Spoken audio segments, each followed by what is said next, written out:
interrupt us much. Sorry. Hello, and welcome to another evening of Dungeons and Dragons with me. I'm taking that off because I can't see. With me, Paddy, as your DM, as always, back for the adventures of Armatae. Joining me as usual as this band. I slipped into Gunther just a little bit there. Oh, Hello, yeah. darling. Hello. Yeah, let me get out of that voice. So, I'll introduce this lot in a second. First off, I've got a little apology to make. If I cough during this, I'm sorry, I have unfortunately had COVID this week, so it's cleared out, but, you know, there's still a cough there, so I will try to cough away from mic or mute or whatever, but... I'll try not to infect you over the internet. No. Anyway, joining me as usual is the usual band of reprobates known as Armatae. We have Annette as Talia Darkform. Hello, darling. We have Ben as both Valdizian and Urt. Good evening. We have Steph as Vienna. Hello.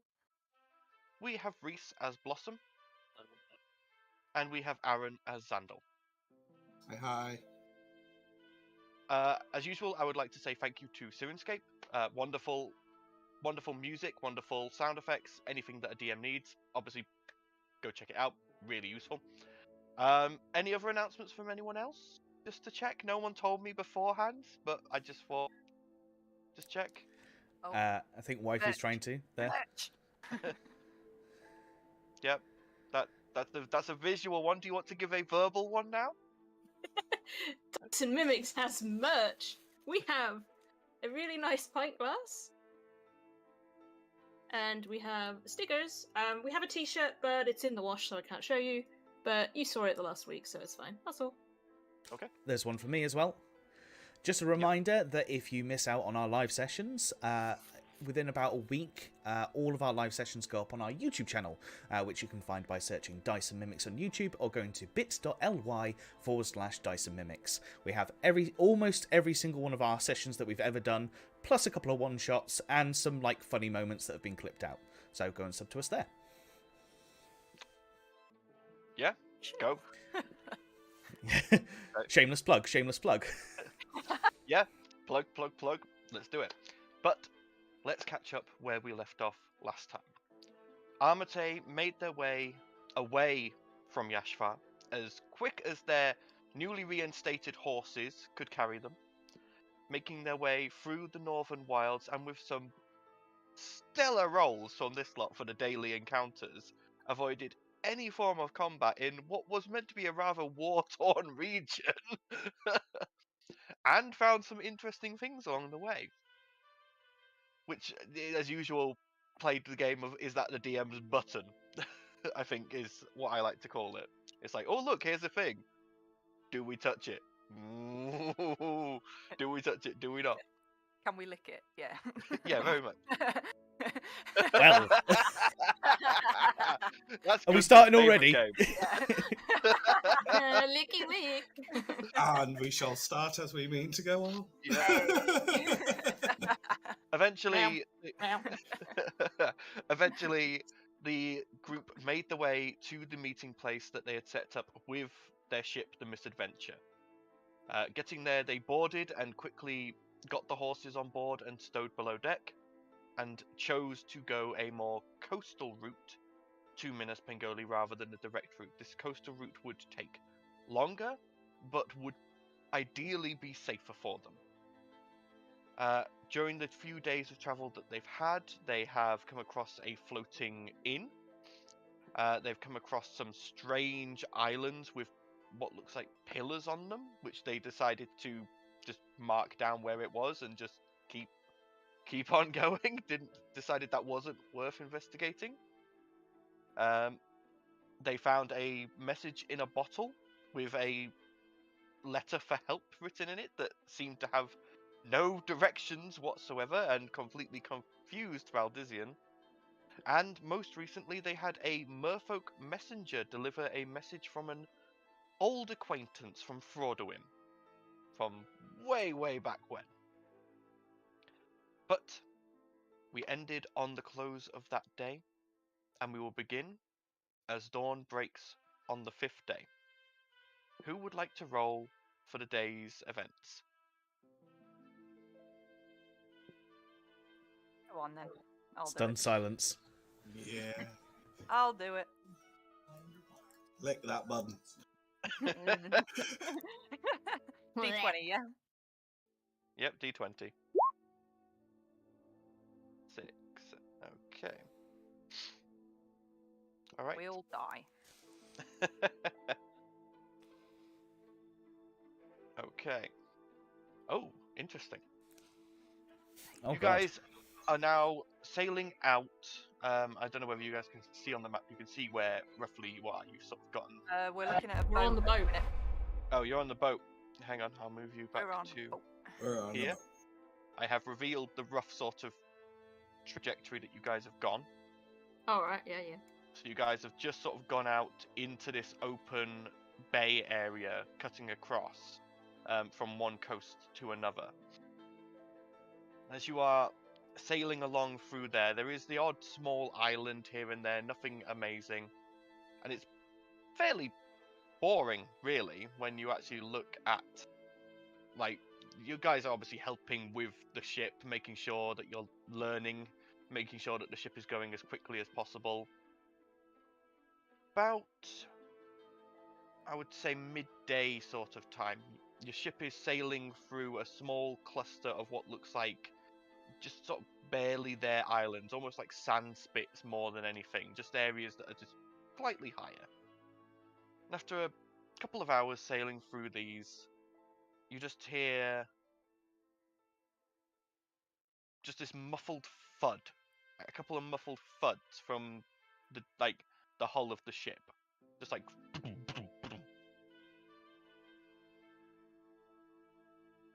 Haga, I think you're in the wrong place.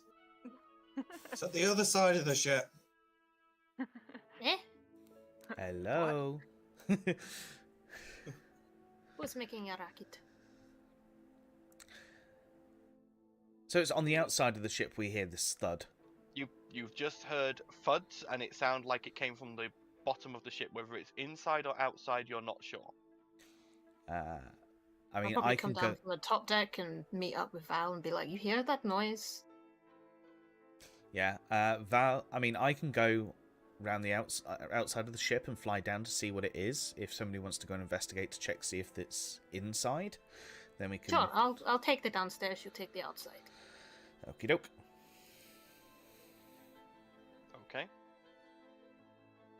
So, Talia, we'll go with you first. You run down.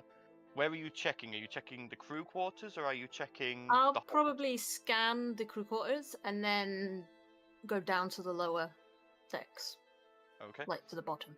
So the crew quarters show nothing special. I mean, you've already been told before by Bosun that the only ones who can enter the crew quarters are you, because of the way the magic of the ferry works. Anything else is blocked from entering here. This is like the actual entrance to the crew quarters like makes no sense with the space. Like the crew quarter space is much bigger than should be there on the ship. So you get the feeling this is some demi-plane crap going on here.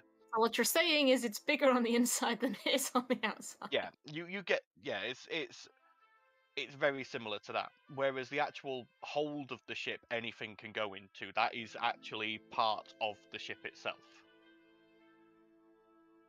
Right, well, I've probably not seen anything there, so let's head down right to the bottom.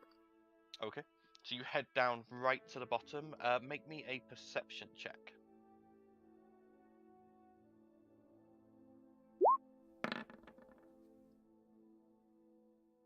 22. All right, high rolls today so far. Ah, I look got at that. last anyway. Oh, I forget about modifiers. I've got like a +8 or 9 or something. Yeah. So glancing around, you can't see anything in here that would have made the noise, but looking at sort of the planks of the actual keel and the walls, you can just see the tiniest little cracks. Huh? Hello? Is anybody here? That you just hear, you watch as another set of cracks appears just above where some others were. Who is this? Bosun! Bosun just materializes next to you. Hey, what's going on? I have no idea. There's cracks forming in the bottom. Are you okay? I mean, they'll repair themselves over time. That's what I'm designed to do. Is there a cavity between the wood? Could you stick no, your head in and look? No, that leads directly to the outside. Oh. At this point, we'll swap to Val. Val, so you fly off the ship. Which side are you going to? Was it the center of the ship that the thuds were coming from, or was there a specific side that I could tell? Make me a perception check. Let's see how well you heard them. Okay. And then what I'll probably say is, do I hear where Talia's voice is coming from afterwards? You will not, because you are flying and she is on the ship at the very bottom. So Yeah, you probably only 17? hear the sound of the sea. 17. From when you heard the thumps, they were coming from the bottom of the ship, and it sounded like there was one on either side, both the port and the starboard. Okay. In that case, I will probably just go down the left-hand side and see what I can see. As you fly down the left-hand side and glance into the water, for a second you just see rock, salt, sand, the usual sort of stuff through the water, and then one of the lumps of sand that you thought was just like attached to the hull moves, and these two beady green eyes just stare at you as a hand just comes out and goes, like breaks the surface of the waves and clenches into the wood, and something is climbing up the side of the ship. Lightning breath. Lightning breath. Okay. It's not that frickin' sea, bitch that nicked stuff from the boat last time. Albeit it was a different ship, but... Hang on. I was not prepared as I thought I was. I didn't have the stat block open for this. It'll only take me 2 seconds to get it. You always underestimate our chaos. No, this is what I had planned. I should have had the stat block open. Yeah. It's fun. It's underwater. Something's attacking the ship, and I've got lightning. It makes sense to like separate it from the hull. Well, Yeah, wood something's doesn't trying conduct to climb the electricity, ship. so... It's not necessarily attacking. This is It's us. making damage to the ship.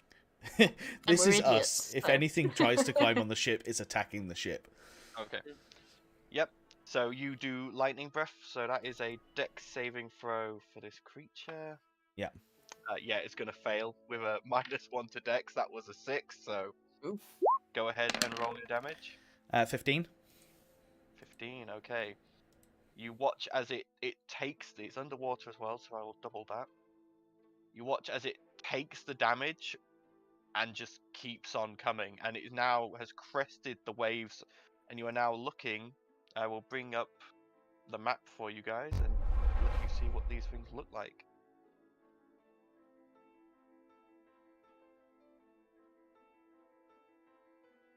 Ooh.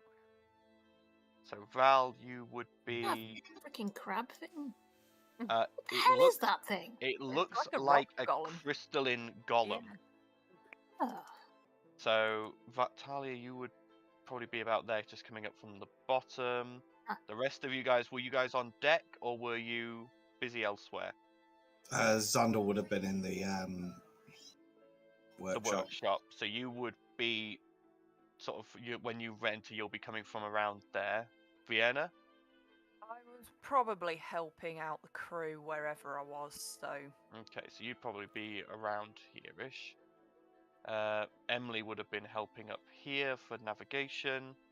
And would have just been, probably just making a nuisance of herself. Blossom, where would you have been? I would probably have come up to deck to look around. Yeah, okay, so probably about there. Yeah, about there. Top Alright. of the stairs. Gawking at the fish. Is there at the bottom of the stairs.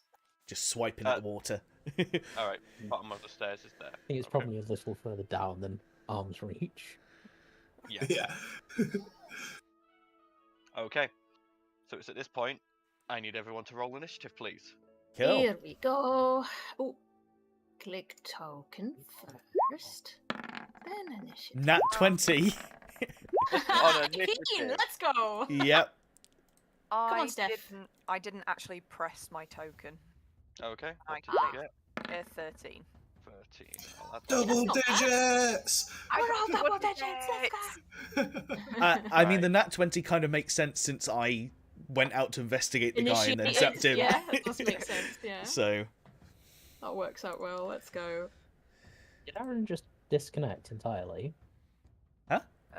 Aaron? No, he's still there. He's still well, he's there. on cam. Yeah, Yeah. I can hear him. Not in roll 20. Ah, you're not in roll 20. Right. So, Ah, so it's going to be you. That's... Oh, you go. He's back now. right. So it's going to So, be happening to him this time. Talia, I'm guessing you're faster than Xandal. Yes. And Xandal, you're faster than the creature. Because, trust me, there's no way you're not. Well, -1, and Xandal has at least a positive. Yeah. Yeah. Or even Okay. neutral, he'd still be faster.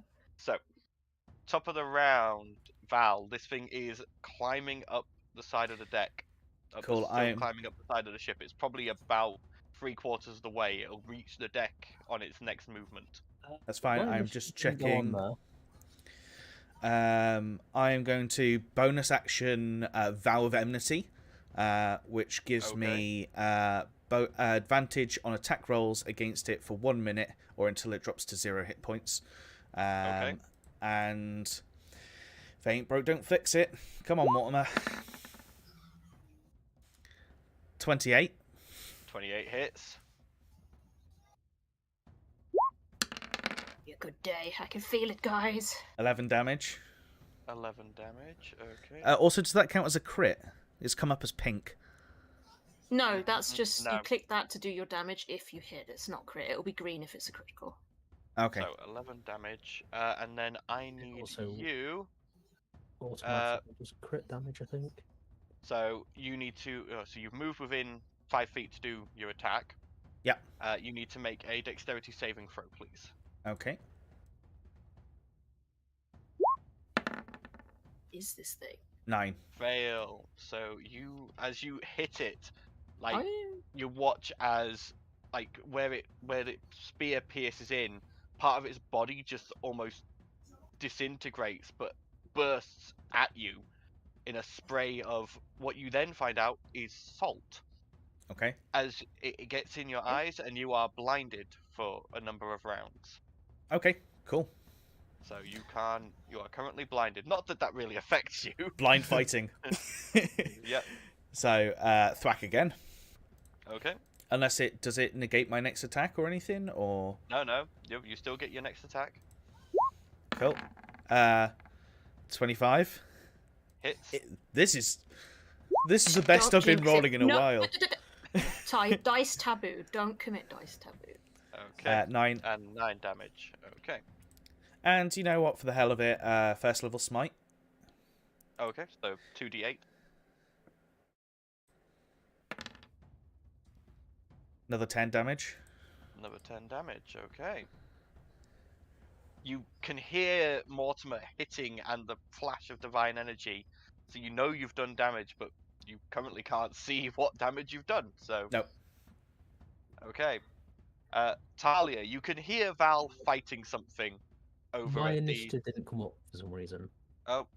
Okay. I did have my token selected, and I rolled from... Let's see. I'm not thing, so- seeing 19. There we Yeah, go. I'll add it. 19. So you would have actually been before Talia. Yeah. Hang on. Oh, okay. Shall I move back to this? Oh, back there. There you go. Right. You then. No Blossom's worries. go. Sorry. So Blossom, you can hear, you've heard Val fire off his lightning breath, and you can hear the sounds of him fighting something on the side of the ship. I haven't even reached that. Barely. Yeah, Oh, I'll yeah. come have a look. As you look down, you see this crystalline, rocky creature just slowly making its way up the side of the ship. It's about 10 feet down from you currently. Sure. That is within reach, because of my Yep. whip. So, I will...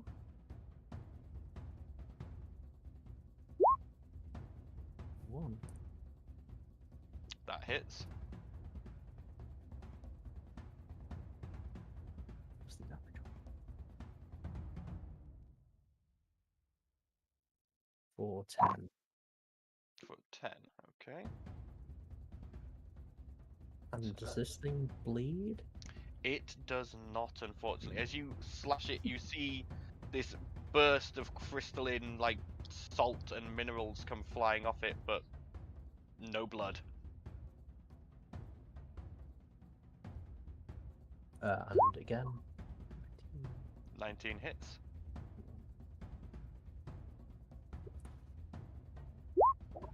$14. Okay, 14 damage.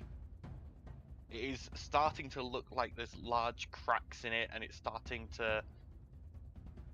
It's starting to look like bits of it are hanging on by a thread, but it is still coming ever onwards. Okay, anything else, or is that the end of your turn? Has Val said that there's something there? I mean... Well, I was going to say, you have attacked it, so you know something's yeah, I mean, for other people, I will say... And he there's- probably said, "Take this and take that," as he's like hitting the Yeah. guy. So Hung guard, ye fiend! yes. Yeah, You criminal. Stating the obvious, I will tell everyone that there's something climbing the ship. Okay. Alright. Talia, it's your turn. I'm going to run to the edge. I'm going to lean over. You! What are you doing? Why are you climbing our ship? Stop! And I'll see if it listens first before I do anything else. Okay, is that the end of your turn then?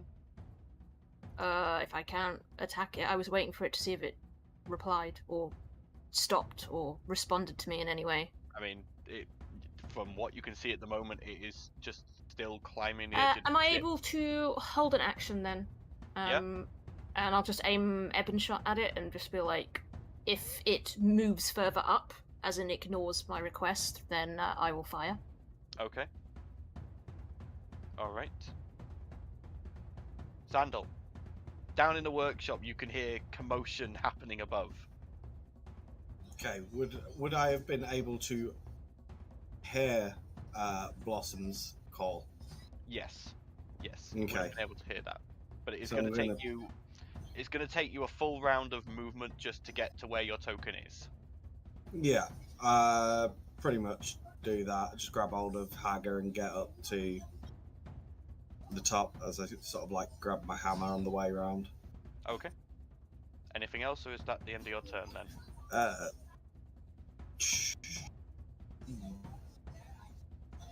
Do I have any bonus actions? I do not. Nope. Okay. It's now the creature's turn then.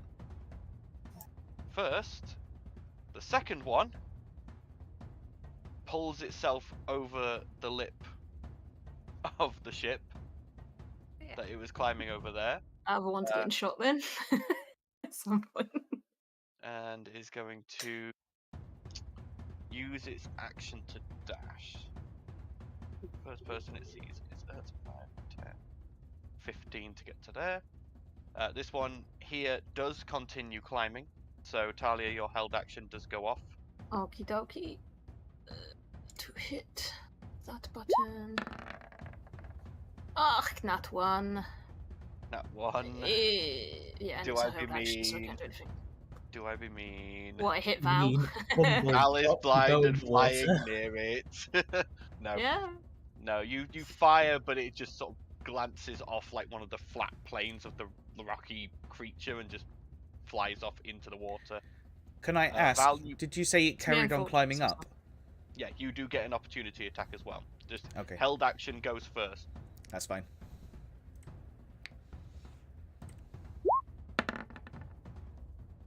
$26 Hits, for another 8. 8 more damage. Okay. This one is looking pretty hurt now. But it is going to reach to the top. It cannot climb over the top because there's people stood there. But it is going to use its attacks for this round against Blossom. Blossom, you do have partial cover, so add +2 to your AC for these attacks. Sure. That is a 11 to hit on the first one. Nope.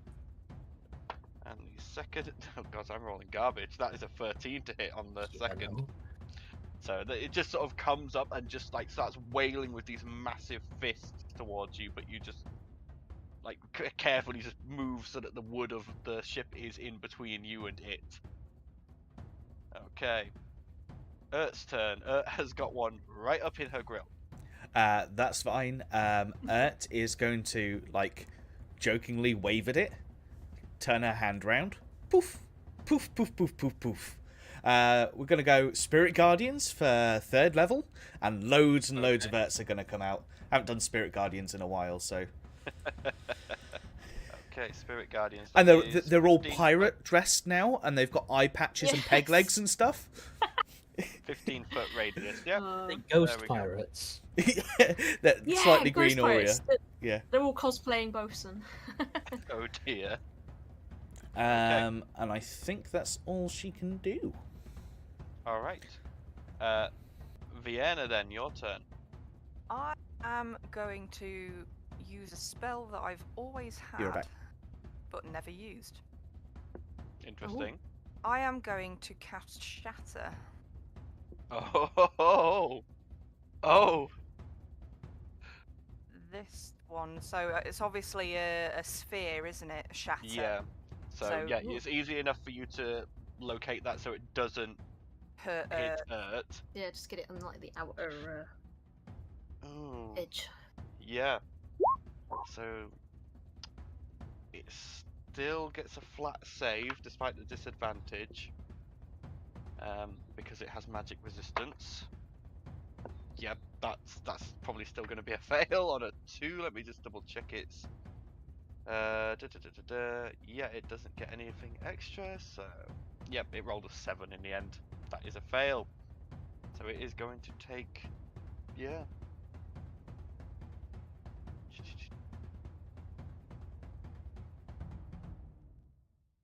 Yeah, it's going to take the full damage there. Yikes. Awesome. I was kind of going with the fact that it's a inorganic material type Yeah. thing, so but Yeah, that would have given it works. disadvantage, but unfortunately it has magic resistance, Yeah. so Still. that cancelled it out. You watch though as it as you cast the sound, what sound does it create for Vienna's Shatter? I mean, it does actually just say a loud ringing. Oh, it does. Yeah. It's one of my choice. I don't know, actually. I need to think about that one. Let's just say it's a thunder Yeah. sound for now. So you Yeah. just point and channel the Fey energy, and you just watch as like the space there distorts, and then and these vibrations go through this creature, and you watch as salt and chunks of rock fall off it, and cracks form all over its body, and it just like seems to like again it doesn't show any emotion, but it's like you can know that has hurt it. Yeah. Anything else, or is that the end of your turn? I can't do anything else, really. I'm going to stay put. I like being a distance away from creatures. Okay, top of the round, lair action. Bosun is going to use the ropes of the ship to give this golem disadvantage, as that is something Bosun can do. Can On I your just behalf. say, it's so nice to hear lair action in And it be on our favour. side. Yeah. Yeah. You know, I you thought that went when he lair said action, I was Bosun, like, Oh no, what? We're in someone's lair? What? Oh, Yeah, you're in ouch. your lair. I designed this ship to be basically a portable lair. Nice. Nice. It's brilliant. Yep. At this current level, he could, whilst you're fighting on the ship, he can use the ropes to give disadvantage to one creature per round. Nice. So that's what he's doing.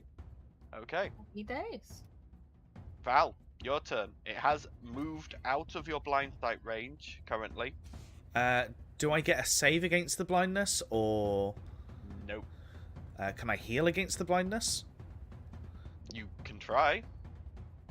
That's a no. So, Well, I just want to know what he's planning on doing here. Oh, where's my use some spells? water. Um, The face or something.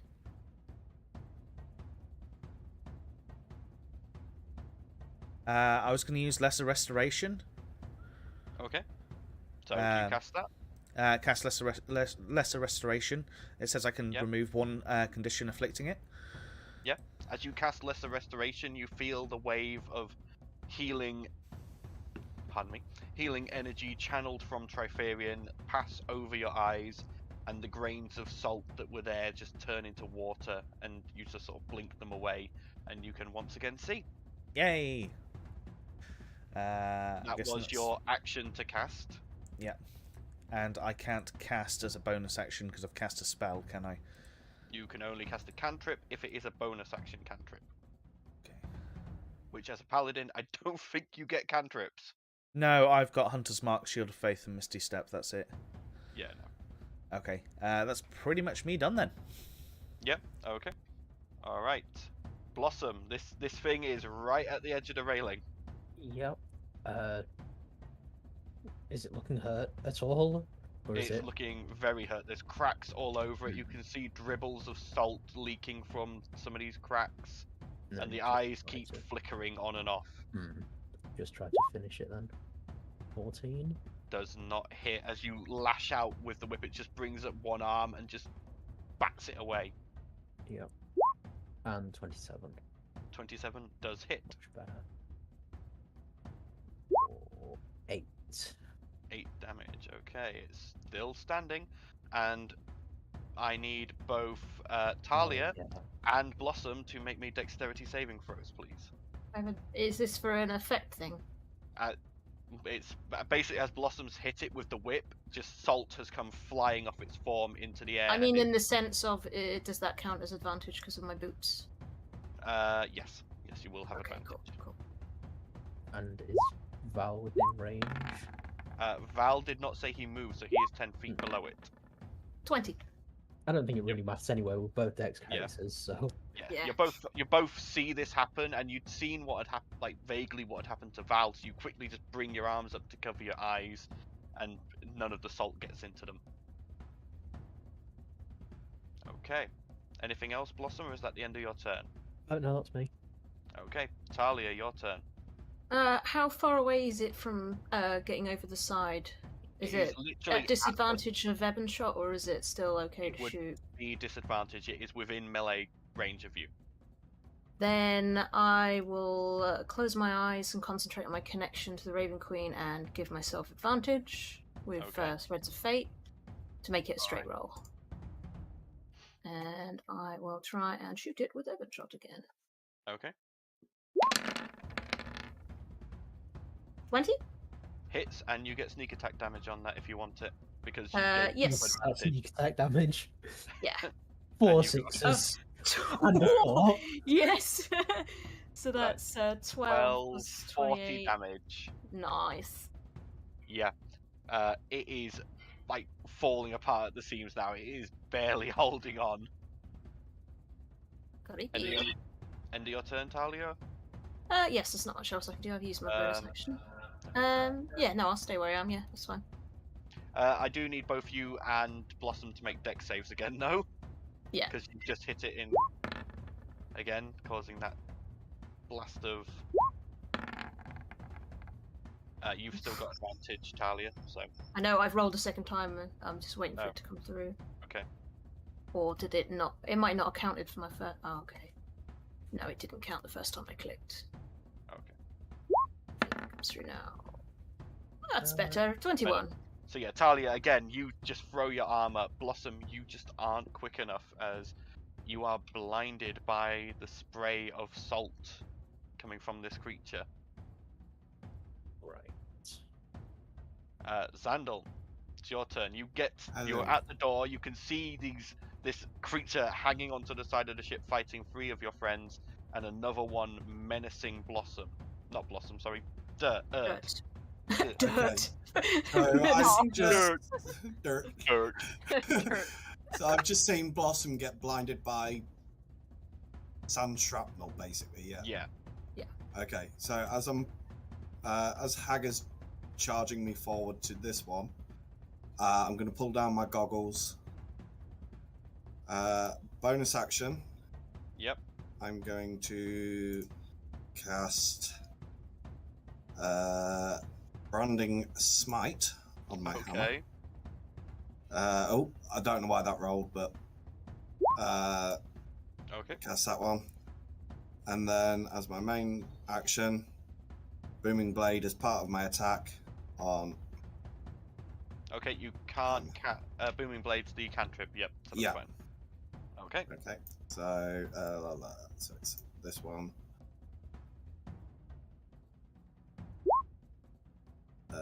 13. Does not hit. It sees you Okay. coming and just moves out the way. Very Okay. slowly, but Yeah. apparently fast enough. Would I still get my second attack? You would, yes. Okay.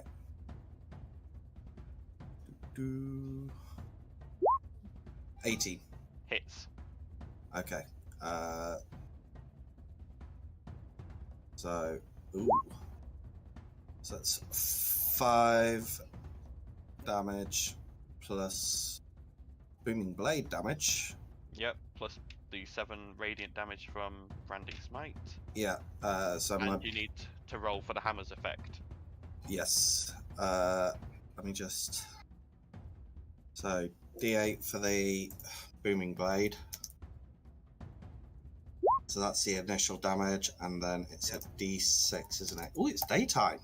It is 17 damage. Oh, it's just reloaded for some daft reason. Bear with me. Oof.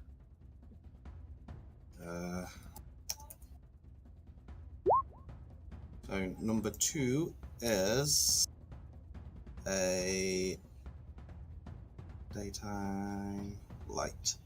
The hammer focuses the absorbed light and the head glows brightly. The bright light causes an additional 1d6 radiant damage. Very nice. So that's another Another 5.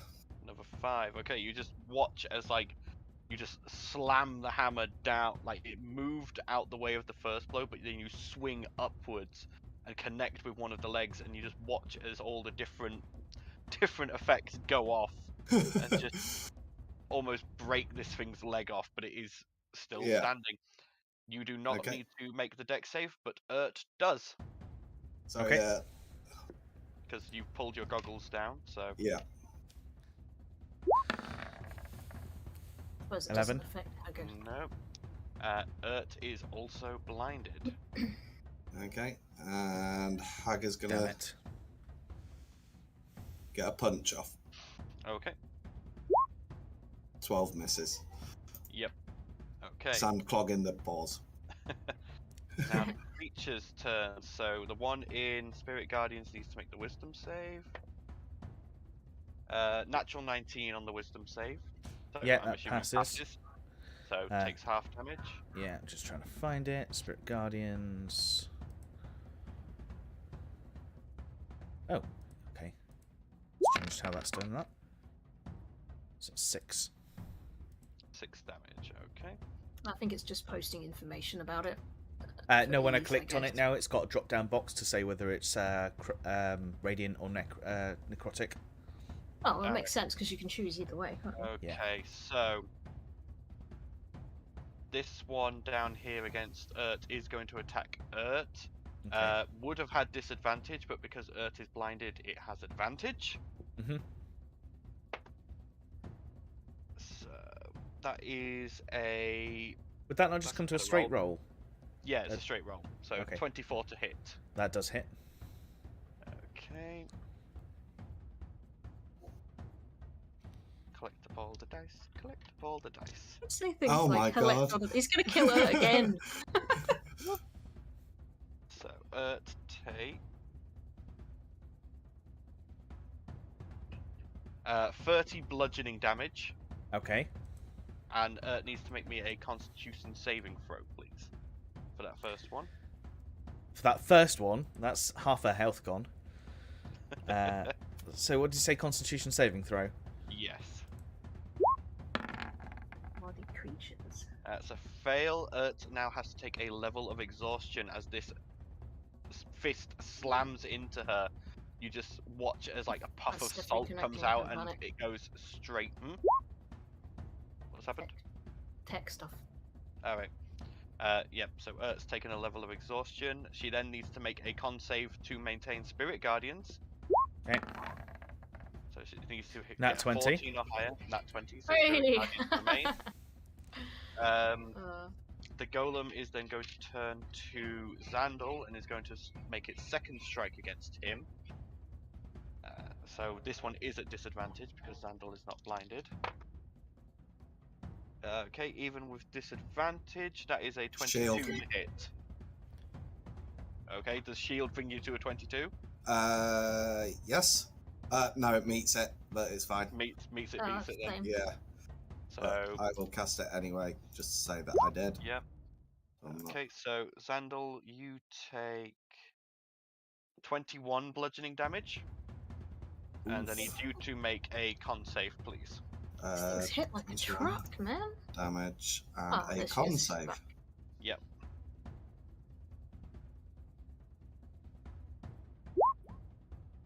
Okay. 22.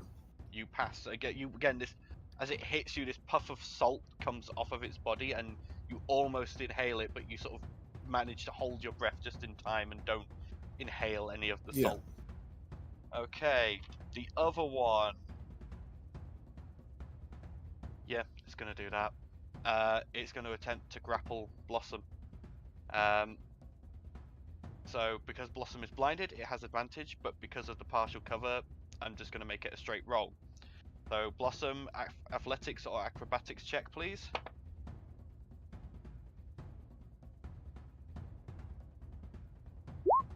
Oh, well.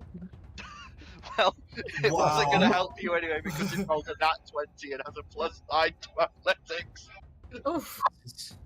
As it Uh, just- Athletic boys. As you're sort of trying to wipe the salt out of your eyes, Blossom, you just feel a meaty, rocky hand just close around your throat, Oh, and God. it's gonna let go of the side of the ship. It's Sure. pulling him over. I don't have a reaction or anything, so I can't help you. Yeah, because it's not movement; it just let go of the ship, so you both plummet down to the water below. Where's it going after Blossom? It's a 30-foot drop into water, so that's no damage. Would I be able to take a reaction and grab? It's If you going want past to me. if you want to try and snatch Blossom as it's going past, Oh, no, I'm not snatching Blossom. you want to try and grab this. Okay. Well, they're both grappled together, so I'm basically grappling them. I'm stopping them I plummeting. don't suppose to I water. can like grab Blossom's feet or something. I while mean, he's doing that? I will say this, Val. Or is that a If bit you too want to much? try this, you're first going to have to make me a dex save, Okay. and then it is going to have to be a strength save because this thing is an 8-foot tall creature made out of rock. Okay, in that case, I want to grab Blossom. Okay, so go ahead and make me a dexterity saving throw to see rip if you me in half. successfully grab Blossom. This is how Blossom ends. 10. 10. Slips No, through I'm my afraid fingers. Not. Just you get close, but just as I you didn't, reach out, because I said I you was hit going to water. grab his legs, but then I didn't think I'd get one, and then. You don't because it was that quick. Oh, I going suppose he's towards the closer, side. isn't he? Because he's on. Whereas Yeah, I'm off the well, ship and further down. Yeah, that's Yeah, fair. it was going past him. That's why he got the chance. It was as it was Nice. going past. But yeah, so Yeah. it has done that. It used its full action for the grapple and is going to maintain the grapple. So as it starts It- sinking down below the ship, which is still moving. Mm. Someone Turn. better tell both. I have 2 questions. I mean, Bosun's stopping. Yeah, Bosun's Yeah. stopping. Bosun's watching all this, but he's not going to be immediate. I have 2 questions. If a spell Yeah. says I can target it and it's centered on a point, but it doesn't have to be in visual range, does that mean I can basically fine-tune it so that it only hits a specific like area if it's like a cone? And my second question is, if it's coming from the heavens, can I limit it so that it just doesn't hit the ship? What spell are you looking at here? Are you Are looking you at Flame like Strike? divine information? I'm or looking at something? Flame Jesus. Strike. He is looking at Flame Strike. I Right. want to pull flames down from the sky and just hit this motherfucker that has taken me down by half health. Where the fuck do you pull that out of your ass? It's a 5th level spell. I didn't even know you had that spell. In a location you specify, I would say It hasn't moved, so I know where it is, and It I'm just hasn't going to Me, be... you've just done a grapple thing and it's not your turn and you've pretty much had a reaction, No, so... Ert. Is that Oh, Ert! Yeah. Sorry, you said I just assumed you were talking about Val. So what I want to do is pull the flames down so that it only hits the guy, but I also don't want the flames to actually come in contact with the ship. I will. The flames will not harm the ship because because you're asking your deity to do something, and your deity knows what you're wanting to happen. Okay. I will allow it. However, the creature's going to get advantage on the roll anyway, so it doesn't matter on the dex save. So it's a dex save for the creature, yeah. Yeah.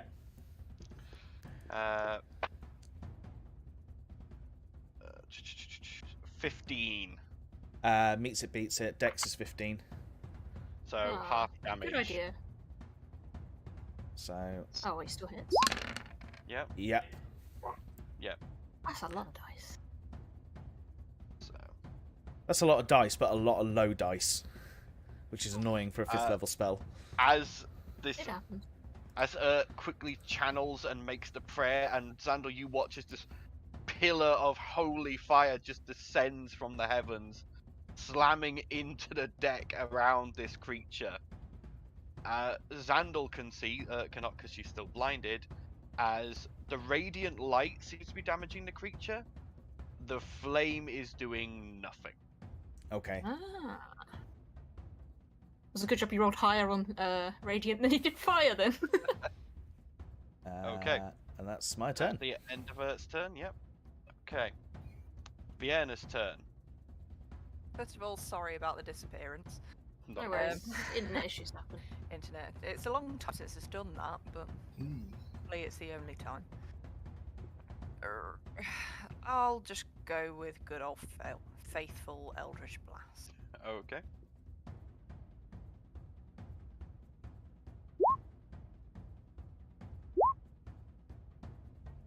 $15 does not hit, unfortunately, and neither does the 10.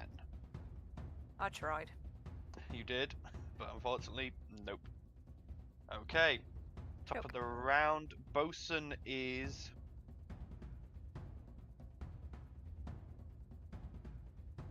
Yeah, Bosun's not going to give anything disadvantage this round. He's instead going to use the ropes, and he's going to fling one off the side of the ship down towards Blossom. He can't get it under the water to you, but he has put a rope there, so if you get free, there is a chance. yes? Okay. Val, it's your turn. So I'm just trying to work out what I am going to do.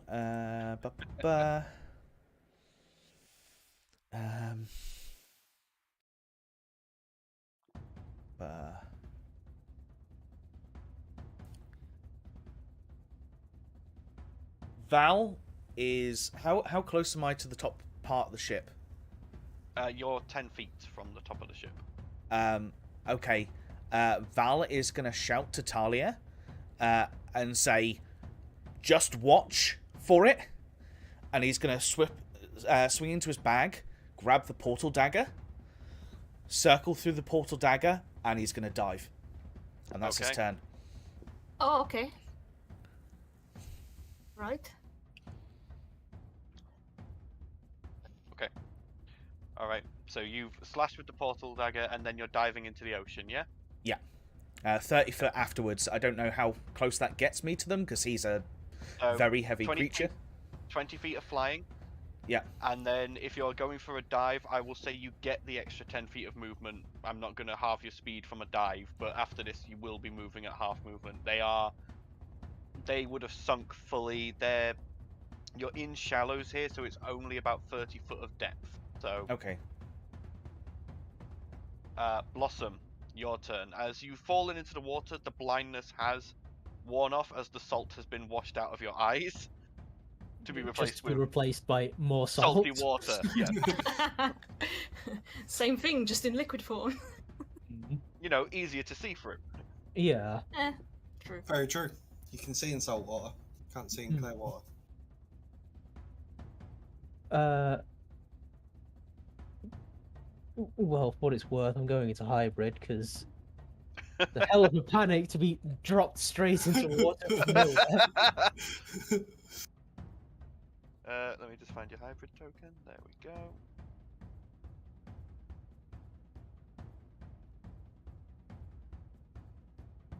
Yep, there we go. All set up for you.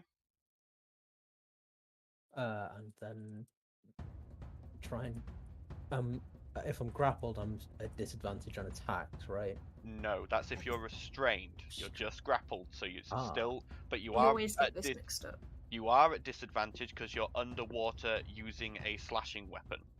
Sure. Well, it's.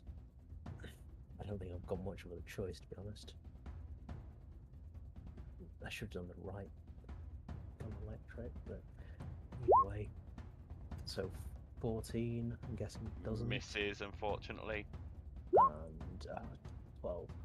12 misses as well. As you go to swing, the water resistance is just too much on the whip, and this creature just sort of moves you to move you like with the whip to keep it from hitting it. At the end of your turn. Nice knowing you.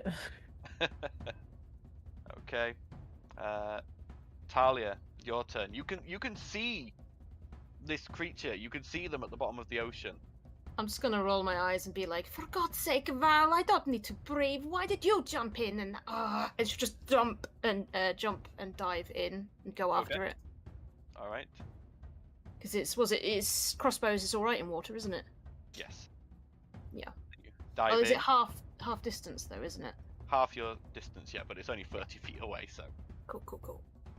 So you've dived in. That's taken currently only 5 feet of your movement. Okay. And I can hit it with my crossbow from this distance. Yes. Or would I need to swim down a bit further? I mean, yeah, you can hit it from there. You could have hit it from on the ship, if I'm honest. No, I'll just take it under there, just in case I need to drag Val's sorry ass up. Okay.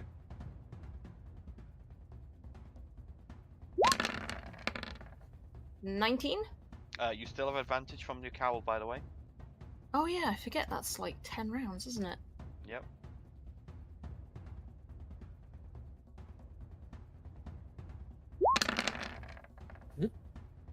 Hey, natural 20. The one time. Yes. How do you want to do this?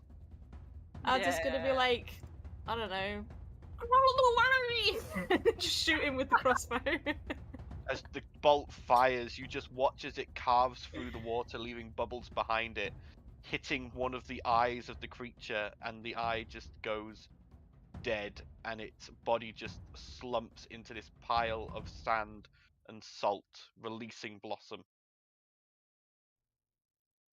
Probably just gesture, be like, come on, and then start swimming up with what little movement I have left. Yep. So, yeah, it's easy enough for you to get back to the surface.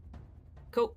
Okay. Have I got any movement to like start climbing the ship, or? Yeah, you've got a bit. You basically you took 5 feet to dive over the edge.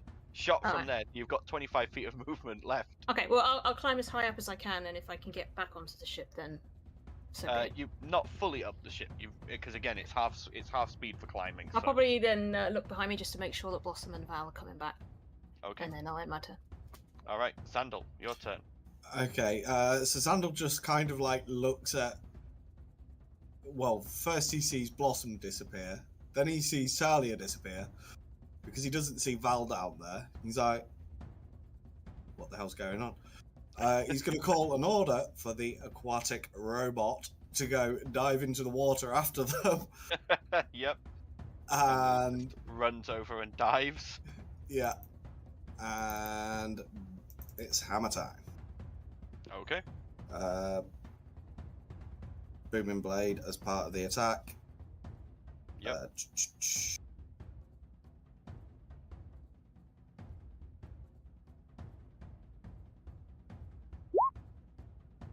22.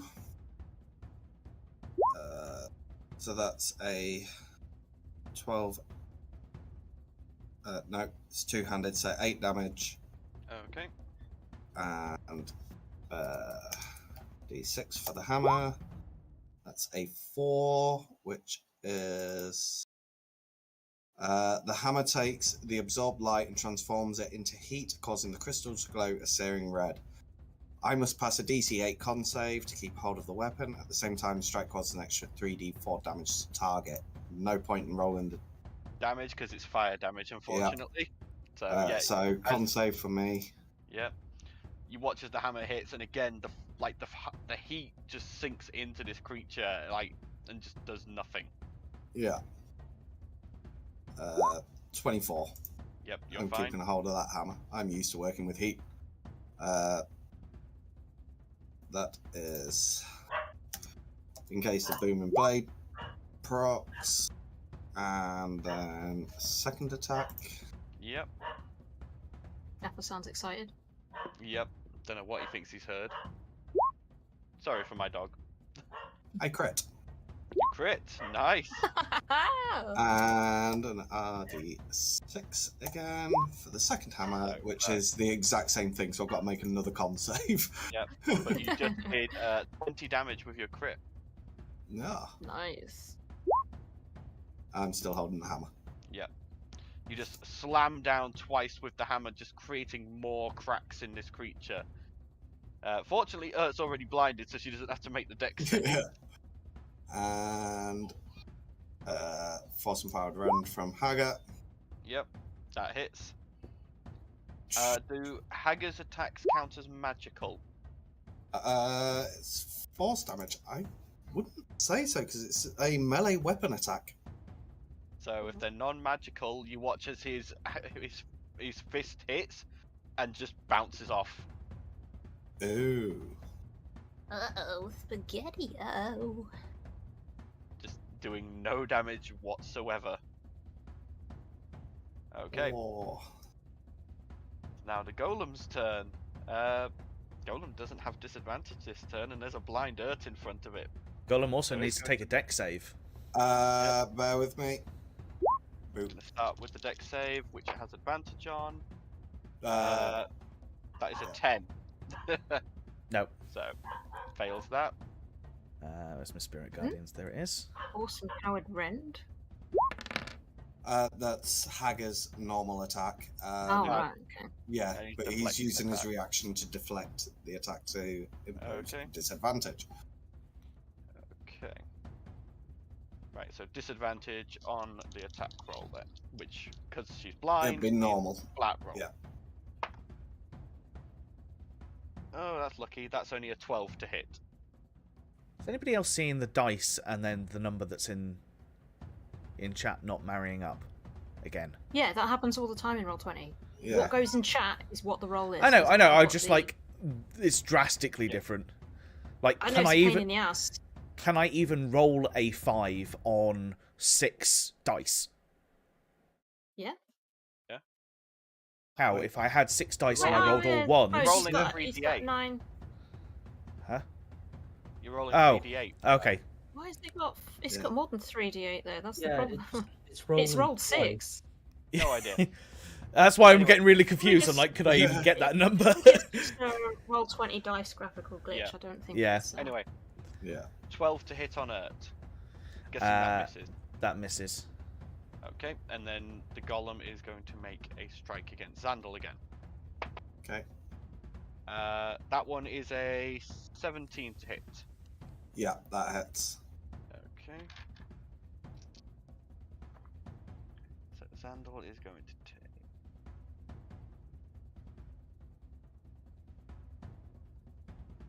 29 points of bludgeoning damage. Ooh. And you need to make me a Constitution saving throw, please. Okay. 23. You're fine again. Again, as it hits you, you just see that same cloud of salt try to fill your lungs, and again, you just quickly hold your breath, probably with tears streaming out of your eyes, as it's just clocked you one in the stomach anyway with a Yeah, giant. so, yeah, the only reason I don't breathe it all in is because I'm winded.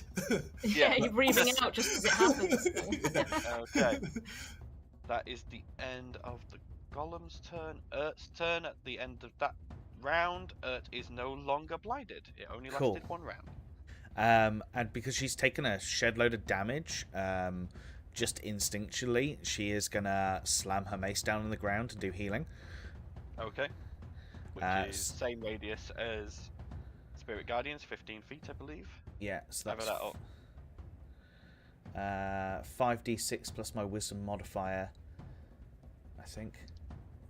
Yep. I think you can just click it in the Beyond sheet and it's a custom item. It's not. It's the custom Oh, item. right, is it custom? Okay. It's Oh, the is it Mace the of Miss Radiance. Radiance? Right, okay. So that's 14 healing. To both Urt and Zandal then. Plus my wisdom modifier, which is 3, so that's 18. Cool, that's a little bit safer. Yep, and that was Urt's action. Yeah. Anything else? So bonus actions. Healing World, Shed Faith. I've cast a spell. Does that count as a spell, or does that just count as a... Nope, that is an item activation. That's not a spell. Okay.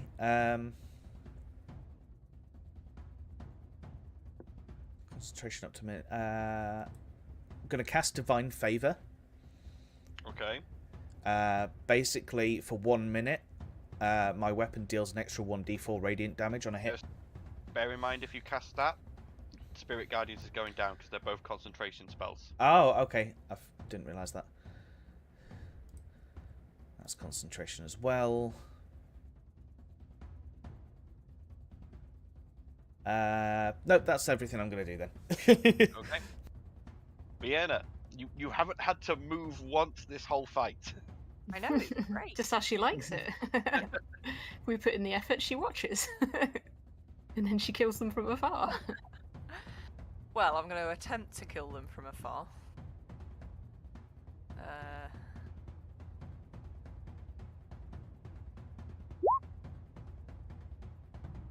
The 19 does hit. Awesome. So that's 9 damage. Got to figure out how much that should be.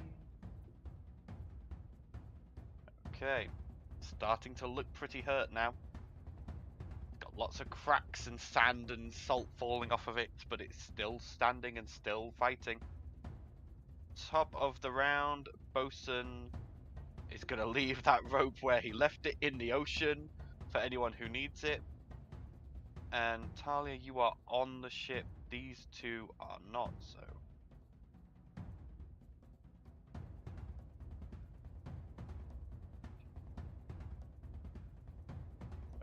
That is the ship's sort of movement. As you guys get left a little bit behind. Val, it's your turn.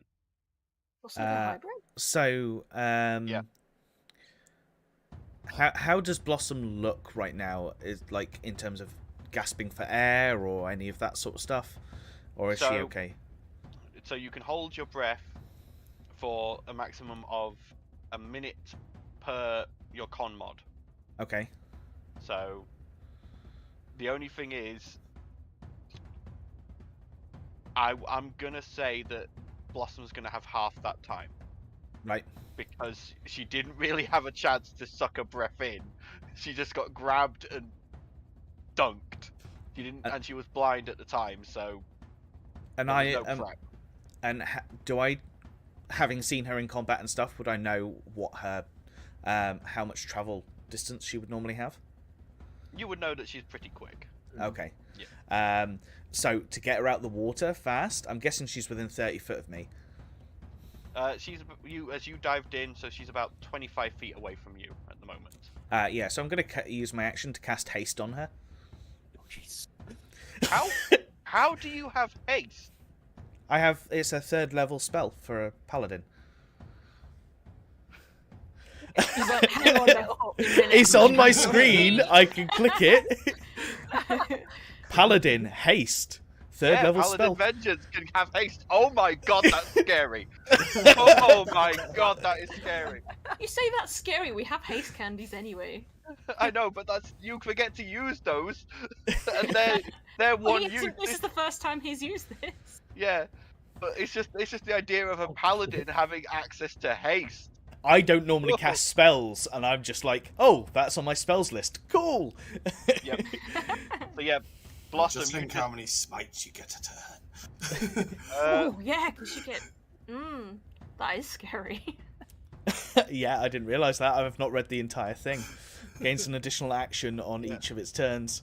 Yeah. Has learned some new moves. You still get the that could fallback help. of the exhaustion Yeah. afterwards, though. Hmm. But yeah, so Blossom, you watch as Val like reaches out to you whilst clutching his holy symbol, and you just feel this golden light suffuse you, and you just suddenly, it feels like you've just huffed a mixture of sugar and catnip. Hmm. And after doing that, Do I'm we gonna really want a hybrid on catnip? having done really. that, knowing that they can probably get out of the water now fairly safely, Val spins round and starts swimming back up towards the surface. Okay, so it takes 10 feet of your movement to break the surface. You've got Yep. 20 feet of movement left. Yeah, I'm just If you're going. going to fly. Well, I'm gonna stay around the surface of the water just in case I've got to reach down and like drag out the water. If there's like, I don't know, cinematic mode, you know, like saving somebody from drowning sort of thing. But Yeah. I'm pretty sure we're safe. Okay. All right. Blossom, it's your turn. You have double movement speed Yeah, and 2 actions. and I want out of the water, so feline agility brings me to 160 foot in 6 seconds. You will watch as just a rocket shoots out of the water. And Blossom runs along the top of the water, up the rope bosun left, and is now on the Naruto running. Please tell me you're Naruto running. My hands behind I'm your back. speed. I don't even need the rope. I just fly up the side of this thing. That's one hype cat.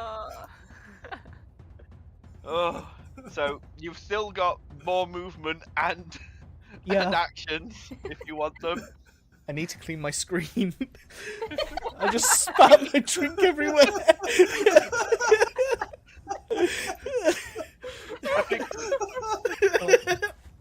I can laugh about a couple of times.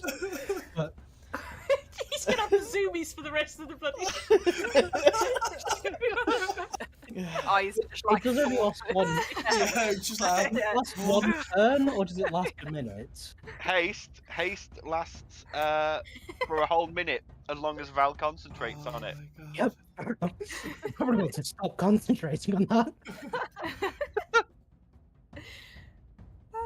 yeah. Yeah, I'll pretty easily get over to there. Yeah, easily. Dear God, easily. Oh, that was fun. Oh, come on. Yep. So hits. 4 attacks. Yep, and you have advantage on them all because you're flanking with Urt. Oh, this Sure. guy's gonna get eviscerated. So, yep, first one hits. This Glad thing's I left her down pretty the bad time. anyway, isn't it? 14 damage. God.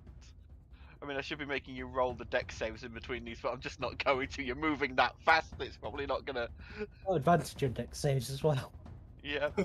So, Is it like the One whole hit. Neo versus the agent thing where he's just suddenly learned that he can move faster than the agent and he's just like boof, boof, boof, Yeah. boof. yep, second one hit. Bring on the third one. Also, you Hits. say you cast haste, you actually just cast teleport.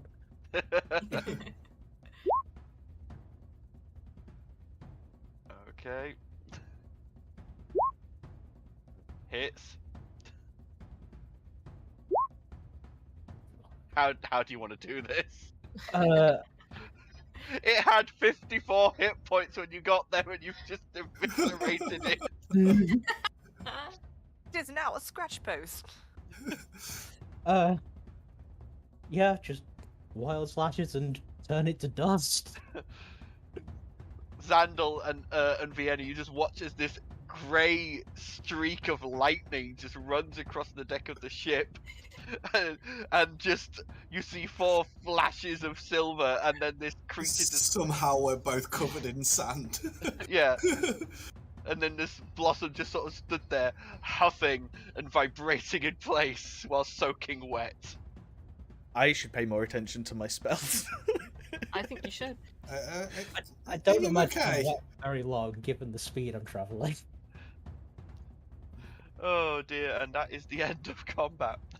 Or just breach over the side of the ship and be like, "Is he dead?" It's gone. Oh, Blossom, and then you she'll climb okay? over the top. I'm all wet. God damn it. Oh my But Blossom's goodness. just there like. She's she's gonna walk up to Fiona and then just shake her hair violently. Ah, Hey, it's not fair that we're the only ones getting wet. you're the one who dived in. Well, Val jumped in. I thought I was going to have to drag his ass out because, you know, Yeah, breath Emily- holding and whatnot. Emily has dived in, attempting to probably to save me, and I've just Yeah. disappeared. She has no idea where I've gone. She's gonna be like, "What?" She's Yep. there looking under the water like, what? Yeah. Emily Honey? quickly makes her way back to the ship. Yeah. Oh. So haste is a thing. Yeah. Oh yeah, chances are if you don't drop concentration off that, I am just doing laps of the ship. Probably Look at probably gonna Watson's drop it. zoomies. That's one way to get dry, I suppose. Yeah. So, what was that about? Any ideas? Just assume, just water creatures, I guess. Maybe leftovers from Dvoto Oid? Yeah, possible. I mean, there's, like I say, one of them is just still on the deck, has collapsed into like a pile of just like sand and salt and minerals. Hey, Is Zandal, Rebecca- you're smart. Oh, sorry, you were talking. You go first. I was going to say someone makes a sand castle out of it. Yeah, I'm gonna take a sample of the sand. What Okay. is it? Roll me a intelligence check. Intelligence. Doo-doo.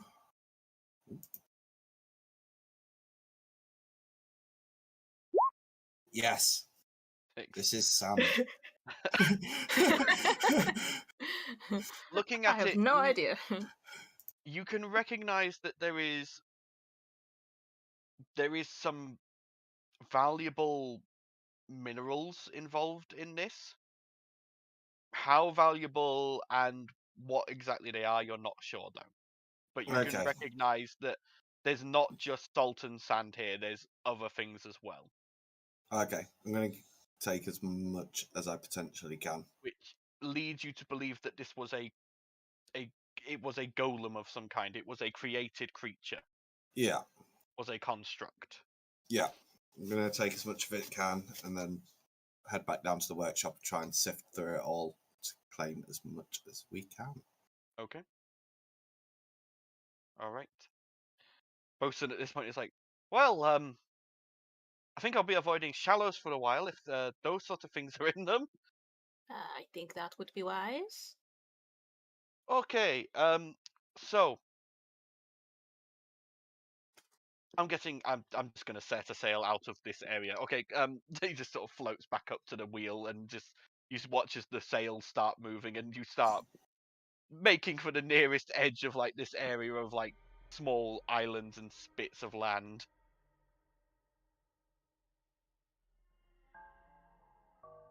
Okay. Well, you dried off yet, Blossom? Yes, I will be collapsed on the floor, breathing fairly heavily. You still in hybrid form? Probably. I'll let Can that I drop. can I come over and pet you? I've always wanted to see how soft your fur is in hybrid form.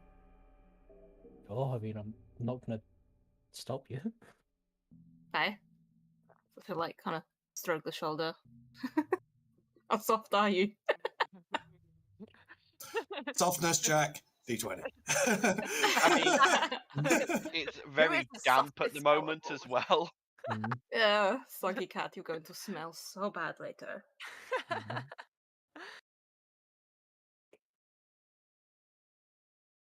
Okay. Is there anything anyone wants to do or accomplish? I'll carry on with what I was doing. Yeah. So yeah, you all go back to helping in your various ways, run the ship, and eventually night begins to fall, and you all make your way down below decks to your quarters for a meal of rations, which by this point in a voyage, the nicer rations have begun to run out, and you're now on more sort of things like hardtack cheese, long-lasting bread, a couple of bits of like long-lasting citrus fruit, that sort of thing. But it's a hearty enough meal, and it keeps you going, even with the hot plate.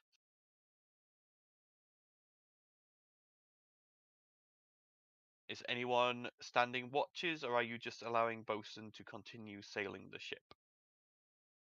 Let him continue. I'll help with a watch while I'm working on various Okay, trinkets and things. all right. I'm So- going to work on Hager's heating unit as well. Okay. to So prevent first them off, from going bad. roll me another intelligence check for the sand, because I'm assuming you've Yeah. been working on that. Yeah. Sorry, I just absolutely. Oh, wow, 7. Okay. Fortunately, the DC was lowered because you've been spending time on this, so Yeah. it's not Oh, as 10. not as bad. Going through what's there, you realize like you sort of weigh it out, and this golem was made of about 1,000 pounds worth of this mixture of like salt and minerals. And when you sort of look through it, this amount here is actually like it's all ground down, and you would have to sift it out and sort it. But you get the feeling what you've got here is, if you sold it to an alchemist, would be worth in the region of 2,000 gold. Oh. Okay. Yeah, I'm gonna jar as much of it up as possible. Yep. Yeah. Again, it's going to need sifting and sorting, and Yeah. if you just sell it to them as it is, it will affect the price. But if you Yeah. like carefully separated it, you could get some decent coin out of this. I'm Yeah, wondering if Sandal's anal enough to sit there with a pair of tweezers, just like. Oh, believe me, he is. He And is. if he's not, Haggart is. Yeah. Just him, Agger, and Emily all just sat in a circle going, got a bit. Got a bit. Would you say this is shale quartz or just regular quartz? Okay, and then roll me a intelligence check plus your proficiency for making Haggar's heating unit. Okay. That is better. So 22, I believe. I'm still at +2, aren't I? No, you should be at +3. +4 now. +3. Plus +4. Whichever I amount can't it see. is. Yeah, I think it's +3 because I'm still at a +7 on all my attacks. So Yeah. Yeah, so 23. So 23. Okay. You make good progress on Haggar's heating unit. You've managed to take apart sort of his chest area and his legs, and you managed to install the correct sort of tubing that you want to circulate the actual heat. You run it down Yeah. his arms into his fists, and you now just need something to power said unit. Okay. Okay. Yeah. Make me a charisma saving throw, Xandal. Charisma save. Oh, this is going to be fun. 11. 11. You suddenly have a really strong urge. You've never looked at the portal knife. You've never actually looked into how that works. Why haven't you ever looked into how that works? The actual science behind it is fascinating, astounding. The potential applications, you need to have a look at that dagger.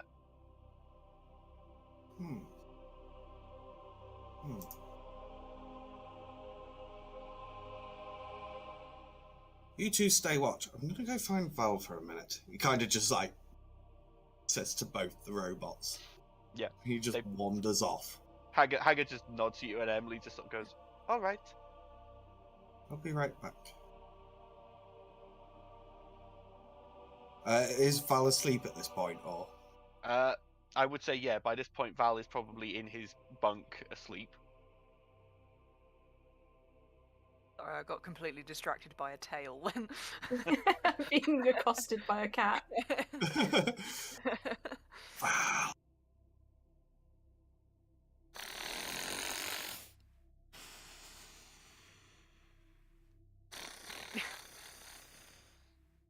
Mute pedal.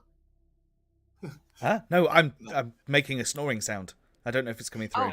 No, it's No. not. No, it's not. Oh, that NVIDIA that's a broadcast shame. blocking it. I snore.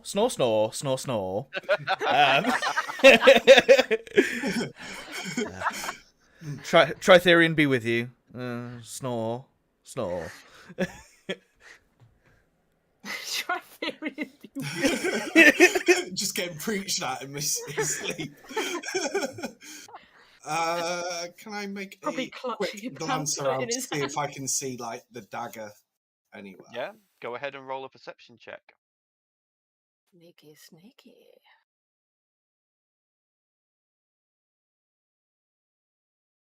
Absolutely not. No, I mean, Also for something. you know that Val keeps it on his person normally, but Val, have you changed for bed, or are you still in your full gear? I might be in slightly less gear, but I normally keep the portal dagger in my bag, and my bag will be kind of nestled along my side with my arm down it. So you would know that's where Val keeps it. You can't see it like poking out the bag or anything, but you can see the bag. I'm gonna try and carefully open the bag. Okay. Go ahead and roll me a stealth check. Would See if you- Snake pick up on this? No, because I'm afraid Xandal is counted as a friendly, so he does not set off the alarm spell. Val, what is your passive perception? 15. Oh, So, Xandal, as you go to try and reach for the bag, you don't notice like just a little bit of like your shirt comes untucked, and it's just dangling in Val's face, right in his nostril. Val, you just come awake to the sight And I of grab his Xandal's- wrist. sorry. I did What are try you to doing? wake you. I did try to wake you. You just wouldn't wake up. I just wanted to have a look at something very quickly. I'll put it back. I promise. Just wanted to have a look at that knife of yours. I'm curious at it. At like 1 o'clock in the morning. Is that what time it is? I'm asleep. I did try to wake you. And you need to do it in the night. You can wait till tomorrow. You can check till tomorrow. I'm still gripping his wrist at this point. Yeah. Again, I didn't quite realise what time it was. My apologies. And Xandal, what hand were you using, and are you wearing your gloves? I am predominantly right-handed, so I would be wearing my gloves. He pretty much never takes them off unless That's he's fine. in bed. Just wanted to check in case Val could notice something. I mean, if his sleeves sort of like been ruffled up, maybe, because it depends on how hard the grip is on the wrist, isn't it? So I don't think so. You would no, he wouldn't see just yet. No, No. if the gloves Well, on. we'll get you drink then. And Val kind of starts to sit up, but the grip is still on his wrist, and he's moving the wrist round so that Xandal is a slightly further distance away from him.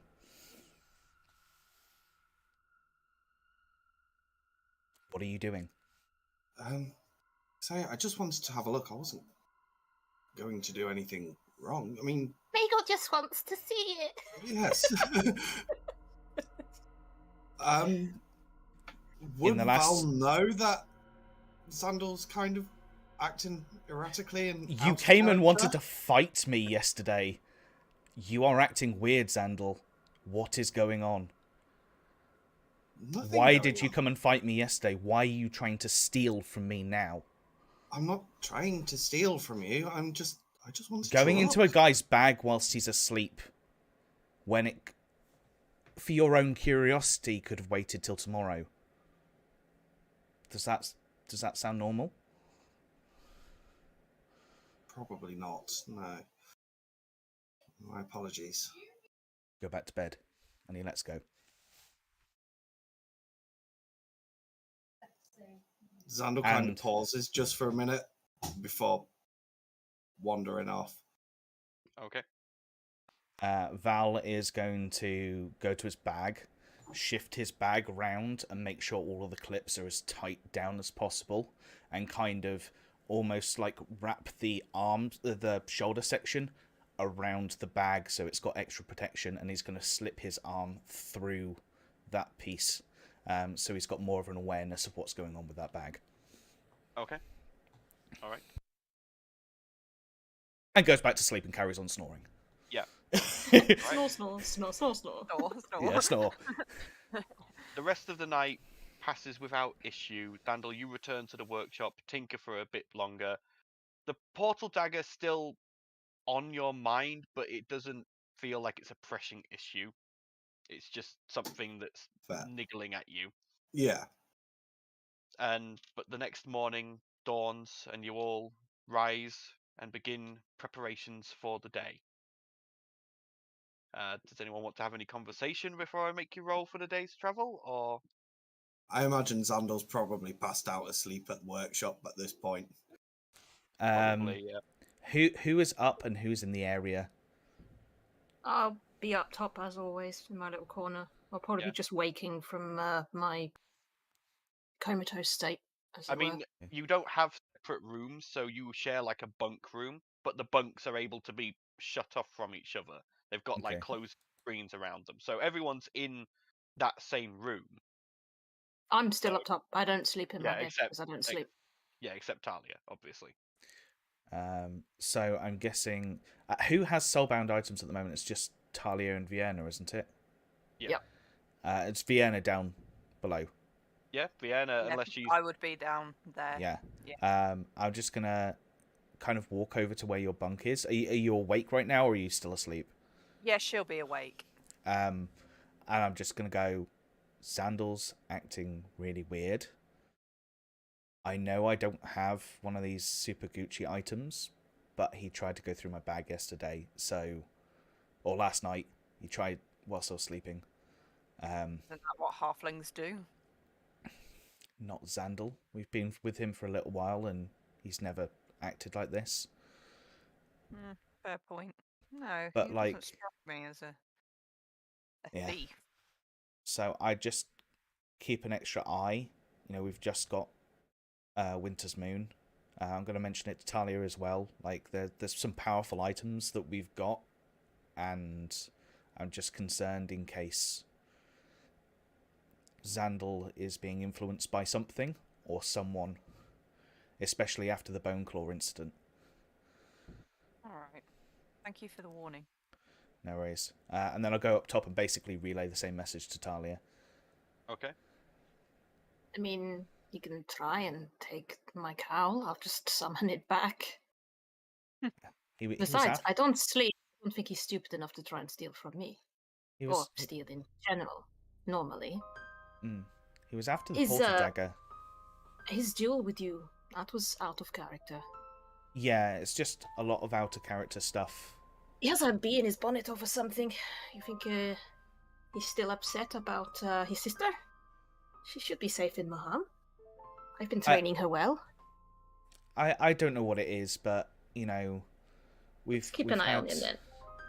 You know, we've had creatures come on board and steal items from us before, and we've had creatures that have manipulated our brains and done stuff and made us do stuff that we don't want to do. So I just feel like we need to be on our guard a Well- little bit. We'll watch him. I'll keep an eye. By the way, You when should probably tell the others too. I've spoken to Vienna. I'll mention it to Blossom. Perhaps a team meeting. We should discuss this as a group. meeting. Xandal has a right to defend himself. Yeah, Vienna, when she next sees Xandal awake, she will approach him and sort of kind of look and go, "Just for the record, if you try and take anything from me, I will remove your fingers, friend or not," and then walk off. I love Vienna. And kind of in response to what Talia said, it's like we could approach him about this, or we could see how it plays out and see if there is something that's manipulating him. If we try and approach it too early, it might get You think scared he'll be off, or defensive? I don't know. I think be observant, watch, see what happens. Wait until he does something. We catch him red-handed, and then we Zoda through him. Yes. Although, if you're suspicious that he's being manipulated, he may not be aware. That's what I mean. We just need to. We need to see how this plays out, and if it starts getting increasingly, what's the word? Problematic. Problematic, or it starts increasing in frequency and levels, then yeah, that's when we should probably step in and say, Xandal, do you realise this is going on? Yes. Well, at least Last thing I want to do is hurt him. He's been through us. He's been through a lot with us, and yes, I agree. Although you seem to have no problem hurting him when you were dueling him and you knocked him unconscious. I didn't kill him. That doesn't even need to be said, right? You As know, I was saying, as long as nothing else attacks us on the way, I mean, we're just going to check on Rowan, right? We don't need to be watching our back for Xandal at the same time, should anything happen. I don't True. think anything will, but let's just forget about it for now. We'll keep an eye. Xandal, as you awake for the day, roll me a D100, please. Oh, we should probably do a long rest. Would I have got a long rest? Everyone has completed a long rest. Yeah. Long rest and still 9 bonus hit points, yes? Okay. So, just so you're aware, Xandal, that is your right hand that is the more dominant Okay. today.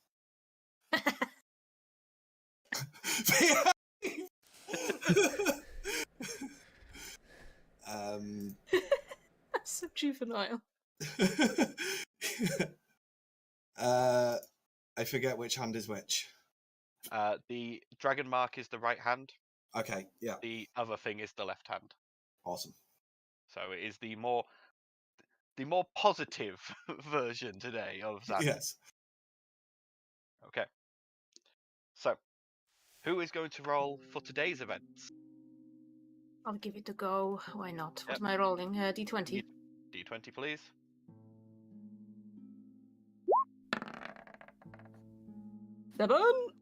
Seven.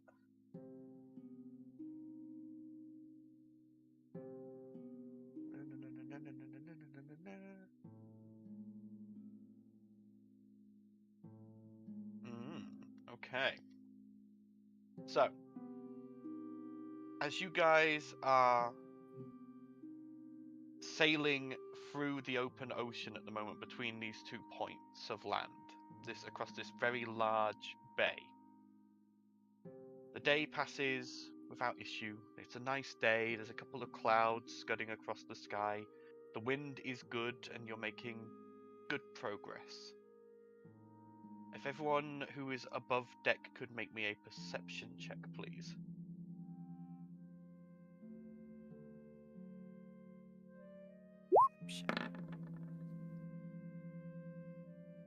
Nat 20. Hey.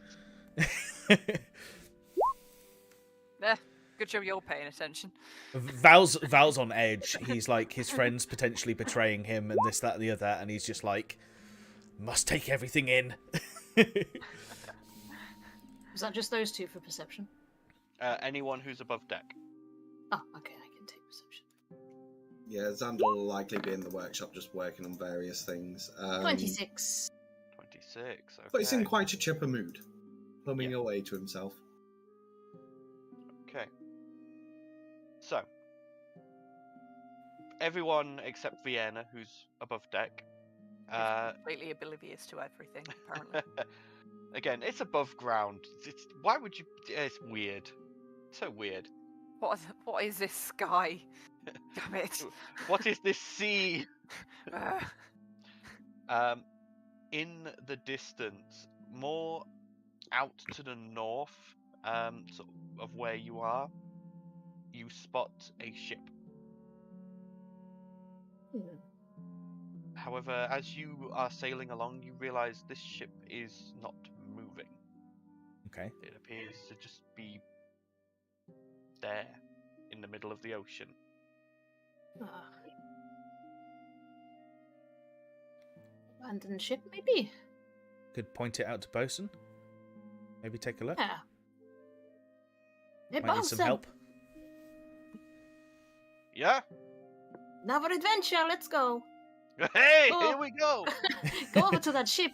And you feel the ship immediately like lurch to that side and begin Like, whoa. sailing Whoa, across. gently, gently, Bosun. Oh, sorry. We all Contain need your to make a excitement. save. Yeah. As you sail closer to this ship, you eventually pull up alongside and you can see that the sails are missing. There is no sign of people on deck. There are no obvious damage to the hull. It's just drifting. Drifting with no sails? Well, I suppose it still floats, doesn't it? Currents and whatnot. Can we see if like the anchor's down, sort of thing, or because Well, I have to imagine if it's stationary? Yeah, it's. Roll a perception check.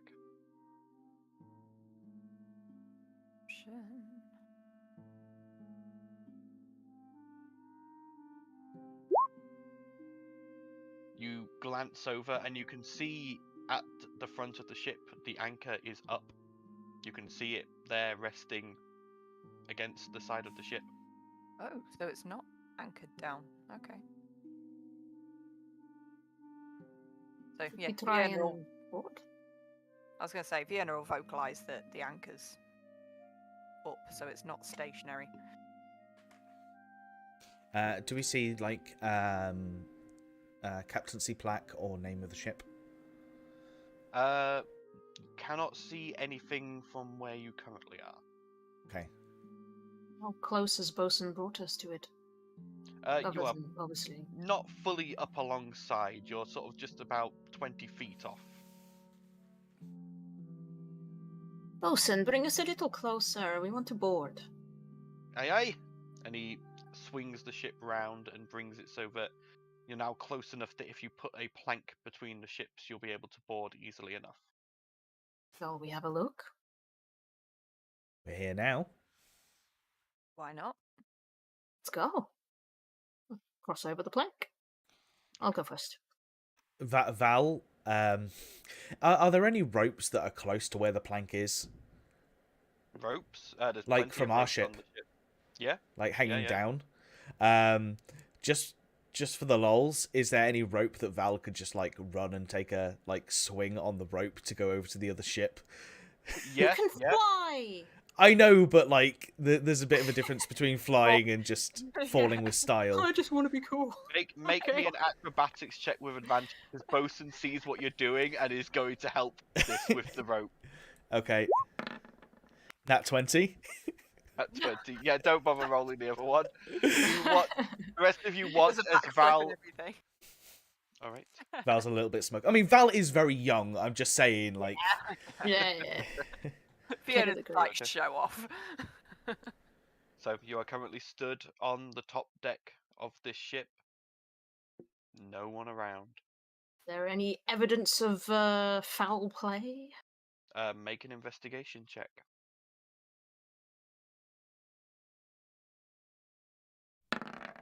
Natural 20!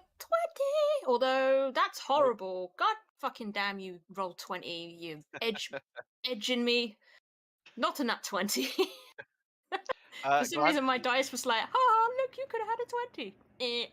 No. Glancing around at the top deck, Got 8, sorry. everything looks normal. The wood looks like there's no marks or blemishes. The ropes are all still in place as if it was sailing. The only thing missing is the sails. Are the lanterns still lit? And You look in the lanterns and they have burned down and burned empty. They were obviously lit and have run out of fuel. The hell are the sails? Val? I assume is it a brig? Is it a galleon style ship? So it's a cargo ship. So Okay. it's a double sail cargo ship. Does it have a captain's quarters on the top like you would expect, or is everything below? You can see that there is a central set of stairs that leads into what you assume is the lower decks, and then there is a set of double doors in sort of similar to yours. There is like the swooping stairs leading up to an area with the wheel, and then there is a set of double doors in that balcony that you assume leads to some form of quarters. I think Val is probably going to go and investigate there. Just if there's a diary, if there's like a journal or something, it might be in the captain's quarters, so we might find out what's going on with the ship. Did you say the sails were missing, did you say? Sails are missing, yes. Not ripped, they're just not there. So, I didn't think sails were that valuable. You open the doors into the captain's quarters. There's furniture there. You can see what looks to be a half-drunk goblet of wine. There's a plate of slightly stale-looking food. It's almost as if the person who was working here just vanished mid-work. Can I have a look see what's on the desk in terms of work? Is there writing utensils? Is there any? You do find a ship's log that details that this ship is known as the Dawn Treader. Okay.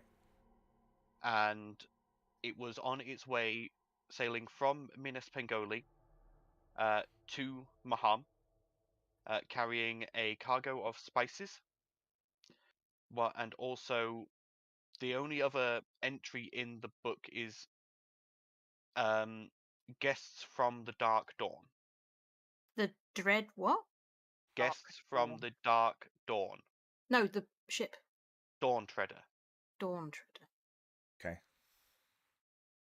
And guests. Note-taking time. Guests of the Dawn. Guests of the Dark Dawn. Dawn. Guests from the Dark Dawn. As in, they were carrying people as well as cargo, from what you can gather. Val's gonna pick up the book and basically show it to Vienna and Talia, just so they know, what the last entry was. Do we know? Would we recognize the Dark Dawn? You will. I know you will. Yeah, you would remember a reference to the Dark Dawn in Rowan's letters. Dark Dawn. Wasn't that friends of Rowan? The resistance or equal rights or whatever it was that she had left for? Val just uncinches his bag, ruffles for a bit, and you can see whilst he's got a load of loose papers in his bag, he pulls out this book, and inside this book, completely flat pressed, is Rowan's letters, and he starts reading through the letters just to make sure that he's got the reference. Yeah, so Rowan had the friend who had called her back had invited her to join this effectively underground, not quite resistance, but sort of equal rights movement called the Dark Dawn in Minas Pengoli, who were at the time moving slightly towards a more militaristic sort of flavor, but were mainly just pamphleting and sloganing and just trying to drive up rights for the half-elves in a predominantly pure-blood elven city. Doing like a Val. Here's a flyer for Tritherian. Here, have a flyer for Tritherian. Yeah, but more Just here, have a flyer for the city Dark where Dawn. in a city where it's more likely for them to get, chucked in jail for doing that. Okay, that makes sense. Would Vienna know a lot about this, having been to Minas Pengoli? Yeah. Yeah. When you went to Minas Pengoli as a diplomat, So I wouldn't have heard so and whispers or anything, yeah. because you are, though you're not a high elf like the actual people who live in Minas Pengoli, you are still a pure-blooded elf. Yeah, so they would not. So you were spoken kept to me. very much in the Ivory and Ebony districts. You didn't really go to the Seafoam or the Mudpath ward where most of the half-elves live. You would have been sort of probably chauffeured around in carriages, not expected to deal with the riffraff sort of thing. Sweet. So she's pretty clueless then. Yeah, Alright. you did most of your dealings with the Grey Council, and you met the king once. Right. And even then, when you met the king, it was like through a screen. You didn't actually see the king; you just heard his voice. Okay. Having gone through the letters and reaffirmed what we knew about them, Val very carefully puts them back in his book, sticks it back in his bag, and re-cinches his backpack back up. Okay. Is it worth going down below, seeing what's there? Might as well. Doesn't seem to be any more clues above, other than that they had visitors. But the sail's missing, so there must be a reason why. Okay. As you head down below, you first find what is obviously meant to be sort of the crew's living area, number of hammocks, barrels of fresh water and food. Again, everything here looks like it was at one in the middle of being used, lived in, and then the people have just gone, Odd. just vanished.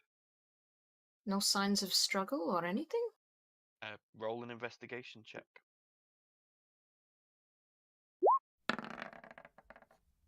24. Okay.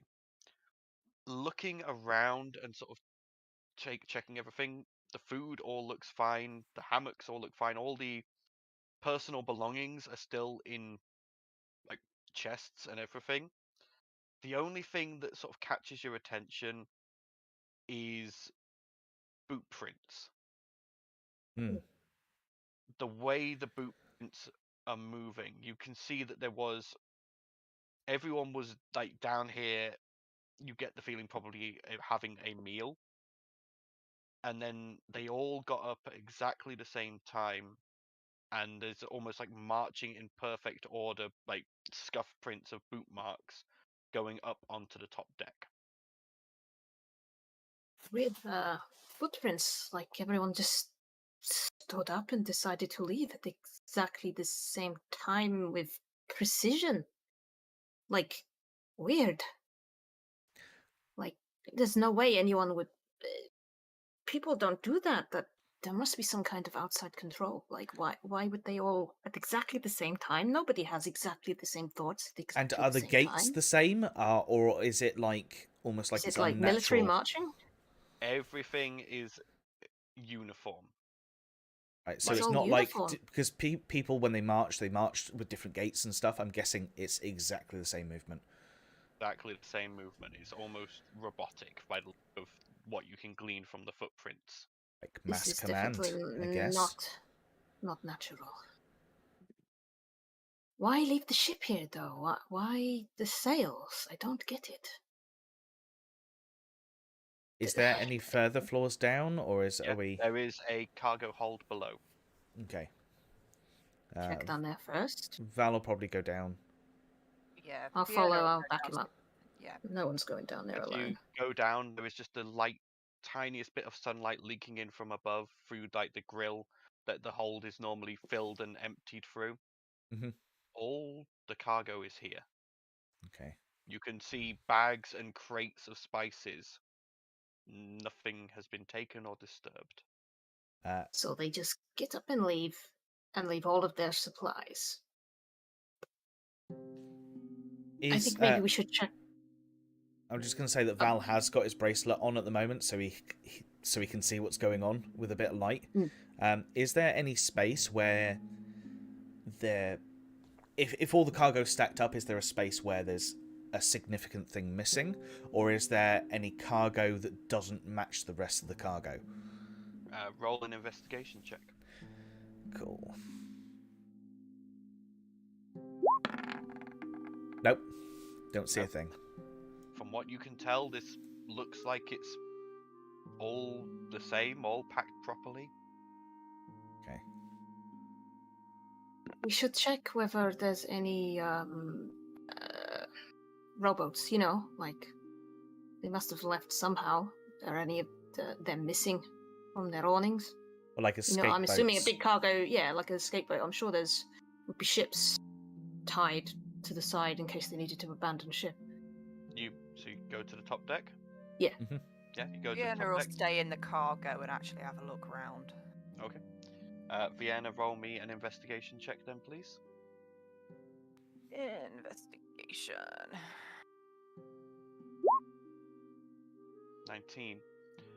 You sort of look around and you see that there is a layer of dust over everything. This has been down here a while. And you can see there isn't like a gap where there is no dust. There isn't somewhere where anything's been disturbed. Nothing has been taken or added. Nothing is different. Everything matches up to what it says in the ship's log. Everything is exactly as it says. Up on the top deck, you guys find 4 rowboats still tied to the railings. How deep is the water where we are? Glancing down into it, you cannot see the bottom. I have a horrible suspicion they all just walked off the ship to their deaths into the water. But we're going to need the Qualish if we want to investigate, see if there's any bodies down there. And that would take some pretty powerful magic to do that. Like, I can command somebody to drop something, but to command everybody to jump to their deaths. Well, let's, as I said, let's take the Qualish down there and have a look to see whether my theory is true before we jump to conclusions. They may have gotten on another ship and left.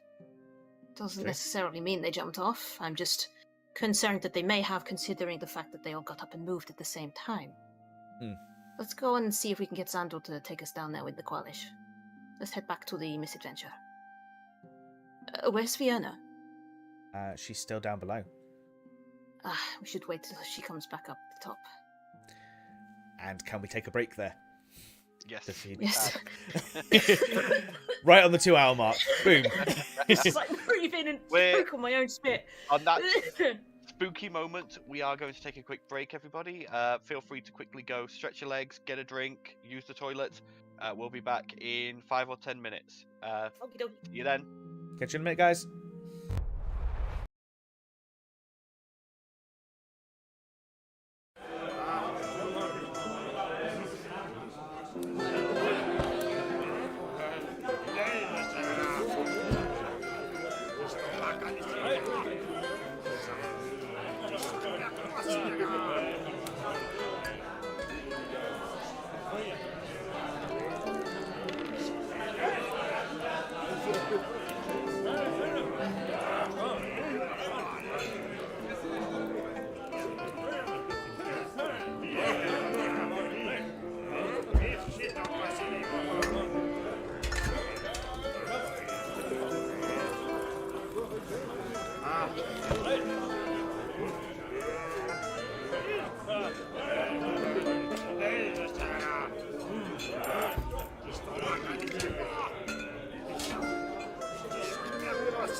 welcome back. Hopefully everyone has refueled or drained as necessary and is ready to continue. So, where we left off, obviously they are on this ship, the Dawn Treader, that had been sailing from Minas Pengoli to Maham and has apparently just been abandoned, from what they can tell. We're And they waiting are for Fiona to instigating. come back. Yeah, Yep. sorry. What did you need me for? We're gonna go back to the ship, and we're gonna see if we can take the Qualish below the ship, under the sea, to see whether Talia's theory that they all just walked off the edge of the ship and drowned Okay. is true or not. Okay. So you we're guys heading back. head back across to the misadventure. Bosun pulling the plank back across behind you. And you, I'm assuming, make your way to wherever Xandal currently is. Xandal at this point is likely sat on the deck. Just he's managed to fashion himself a sort of like table using his hammer, and he's dismantled one of his explosive rockets and is fiddling about with the gunpowder with a bucket of water safely beside him, just in case. Okay. Xandal! Hello. We're going to need the Qualish. Let's just say the ship, it's pretty much abandoned, and from the evidence that I've seen, it looks like everyone just stood up and left, and I have a horrible feeling they may have just walked off the edge of the ship to their deaths, so we want to confirm if there are any bodies below the ship under the waves. We can certainly have a look. How long does the ship seem to have been abandoned for? I don't It's know. There's dust. Yeah, there's a lot of dust. Okay, so we need to take into effect the potential age, movement of water. We should have a search radius probably from the ship. Probably about a good 30 to 40 yards either way, the ship. That's more down. Yeah, he's sort of like underneath the water as well. Float. Yeah. It might be good to... The sails I'd imagine they might have... Sorry. I was going to say, it depends. Don't the sails weigh a lot? And the sails are missing. Oh, do you think they grabbed the sails and then jumped off and used it to bring themselves to the bottom? I don't know. But if it's that's waterlogged cloth, or... I don't know. It could weigh them down. Yeah. We'll go straight under to the bottom, and then if we don't find anything there, we'll check in that radius that Xandal suggested to see if there's any drift. Fair. Sound good? Okay. Xandal just quickly tidies things away and then heads down to prep the Qualish for... Yep. Bosun and the Ghost crew make ready, and they lift the Qualish out using ropes onto the deck, past the horses, who are all sort of just happily munching and just living their best life quite easily on this ship where they don't have to do anything. Yeah. And don't have to get told what to do by Vienna.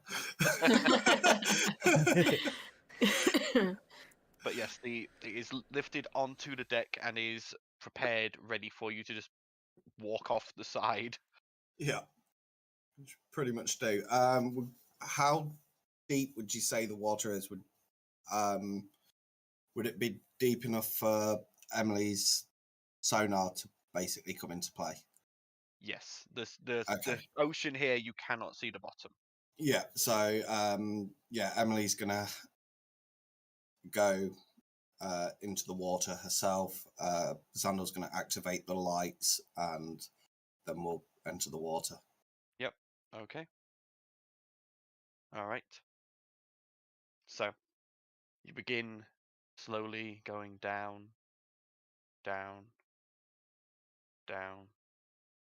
30 feet, 60 feet, 90 feet, 120 feet. And as you hit 150 feet, that is where you find the bottom of the ocean at this point. Okay. Yeah, I'm gonna have a search around, look around at the floors, look around at crevices. Go ahead and roll me a perception check. Okay.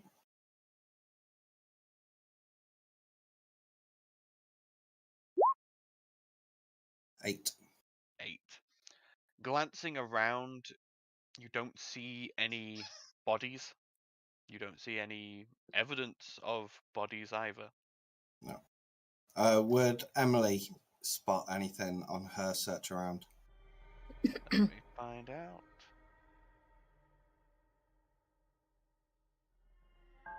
Okay. Emily sort of jets off in a direction and seems to be Yeah. hovering above something in like a small dip that you couldn't see through because of the way the lights are working. As you Okay. go over there, you find what looks to be a bundle of cloth. Just sort of one end just sort of waving in one of the currents. Okay, and we use one of the claws to gently lift the cloth. Yeah. Lifting the cloth, you see that it is a sail. Bundled up into a roll. It seems your theory may have been well founded. Well, that's Sea just the dogs are sail. getting- Where are the bodies? I don't know. Gonna have a glance around, potentially even check sort of like the sail itself as well. Yeah. Go Did ahead. you say the roll sail a- is rolled? Yeah, the sail is rolled up.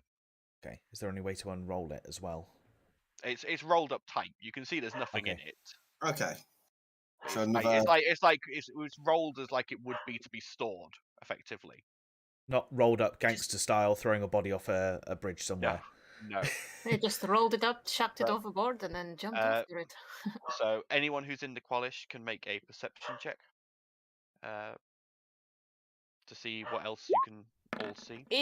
I was going to say, is it dark? Do I get advantage because of my cowl? There are lights on. There are lights, okay. Natural 20. Hey, well, two nat 20s, we're Nice. fine. Nice. I rolled a 17 if that helps. but Okay. I think we're good. So, Xandal, you kind of spot this. Val, you spot it better.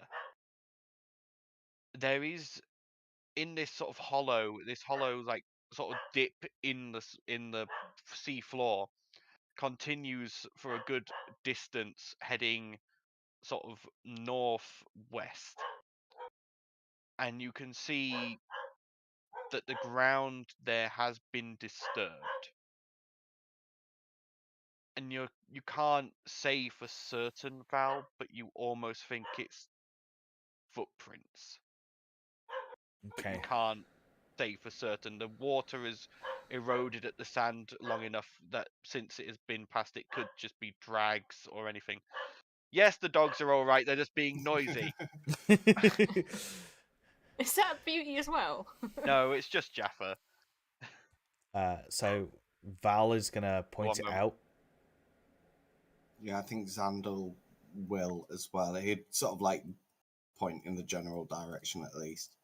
And Val's just gonna like he's slightly creeped out by this and just go because he's already creeped out that something has the power to command somebody to like jump overboard, but he just goes, what if when they jumped overboard they passed and whatever it is still had the power to command them? I'm more concerned of the fact I thought that you couldn't command someone to kill themselves. Could make them stop, make them strip, stuff like that. But to make them fight against their own self-preservation, that's frightening enough. Yeah. Let alone controlling your death as well. I feel like we definitely need to find out what's going on. If only because if we don't, Mortimer's probably going to shout at me. I'm just thinking, if we can find a body, we can find out. Wait. Yes, I do have Speak with Dead, don't I? Hang on, let me just double check. I can't remember. If I've I'm done Talia that yet. now. Yes, I do. I do have Speak with Dead.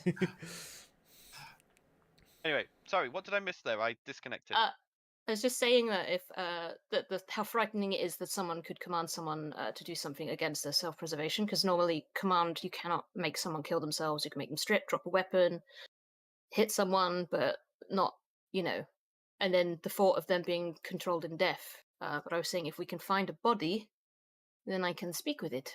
I'm connected with the dead. Mhm. So let's Okay. find the body and we can drag it up top. And as long as it has a working jaw, doesn't have its throat ripped out, then I can have a conversation with it. Okay. Yep, gonna follow the footprints. Okay. You follow the footprints. 20 minutes pass. 40 minutes pass. This trail just keeps going. I was going to say, what sort of direction is this trail heading towards? It was originally northwest, but it slowly turns more westward. It's westward. As in going back towards Minas Pangoli?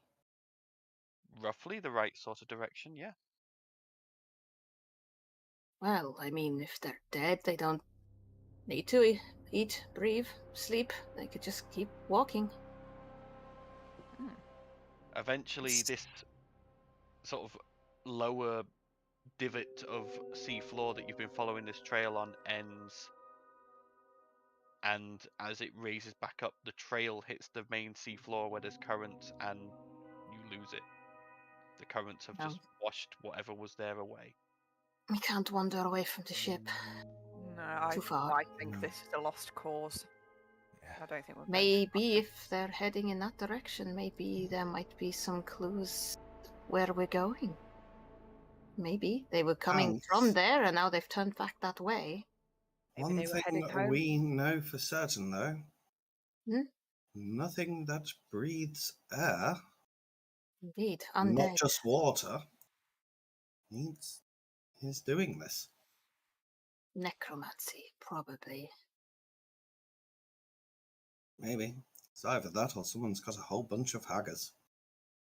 Or Talia's. Yes, there is that. Or me, yeah. I mean, there's more types of undead than me. Let's head back to the misadventure. Yeah. This is going Yeah. nowhere. We'll look into it if we find anything connected to it in Minas Pangoli, but it's a long shot if it is. You never know, there might be more ships. Yeah, so we'll come up to the surface and then just pretty much make our way back to the ship. Okay. It's not hard. Bosun has been sort of keeping track and sort of following you on the surface. So once you've surfaced, you quickly make your way alongside the misadventure. Ropes are lowered and you are lifted back aboard.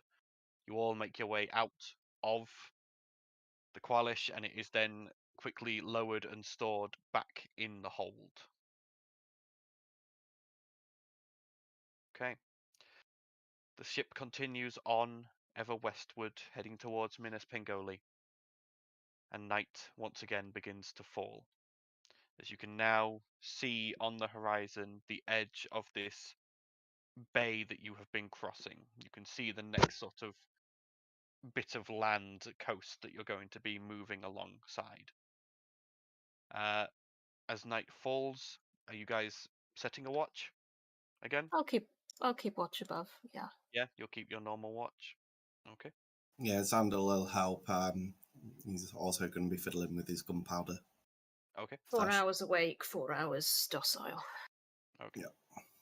So Xandal, roll me a intelligence check plus your proficiency for looking at the gunpowder. I'm assuming you're just. I think I know what you're looking at it for. Yeah. So that would be a 12. Okay, 12. You're having problems and you're sort of looking at it and you're trying to figure out how to make it do what you want it to do, and you're just it's a struggle. Yeah. And then just this little thought creeps into your mind. Just a little, almost like suggestion that you hadn't thought of yourself, and you think it's just popped up from your subconscious. Just suggesting, well, why not try adjusting this element just slightly? And you have some of that mineral that you need from what was left of the golem. And you get it and you mix it in and you try it, and it's perfect. It's exactly what you're looking for. Well done, Zandal. Your brain is at it again. You're getting back into your stride. Make me a perception check, Zandal. Perception. 15.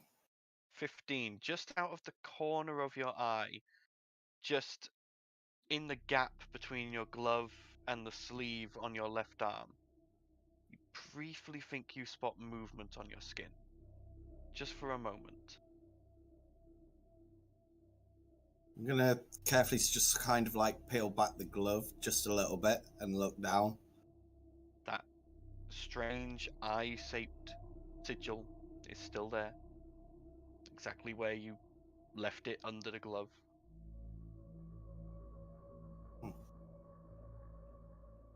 I've been at this all day. I probably need to rest. I probably need to speak to Val at some point. Apologise. I don't know what came over me on that. Just so excited. I'll speak to him in the morning. Make another charisma saving throw. Okay.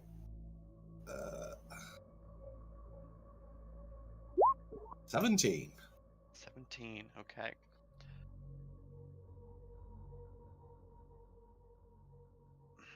That's not high enough, no.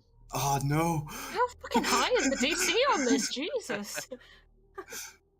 You think about what you'd done, and you realise, yes, you had been too hasty. You hadn't actually properly solidified any plans. That was foolish of you, but the idea flicks into your brain of harnessing extraplanar energy. Like, if you can create a stable portal to, say, the plane of fire, you could harness heat from there for engines. If you could find a way to connect to the demi-plane of steam, some of the machines you could make without having to use any resources of your own. The possibilities are more than interesting. It's why you were so excited. It's just the idea, and you're sure if you explain it to Val, he will understand that it was just the heat of the moment, and that you're sorry, and when you've next got a chance, you would like to study the blade, even if it is under his supervision. He almost kind of like smirks at the thought of like all of this potential. And he takes a quick breath, tidies up, and throws the water overboard because he doesn't need it again. Heads back to give the next watch or hand over anything that he's seen, etc., through the watch, which pretty much nothing, I imagine. Yeah, I'm basically running off of Talia's passive perception for night watches. Yeah. And What, 18? Yeah.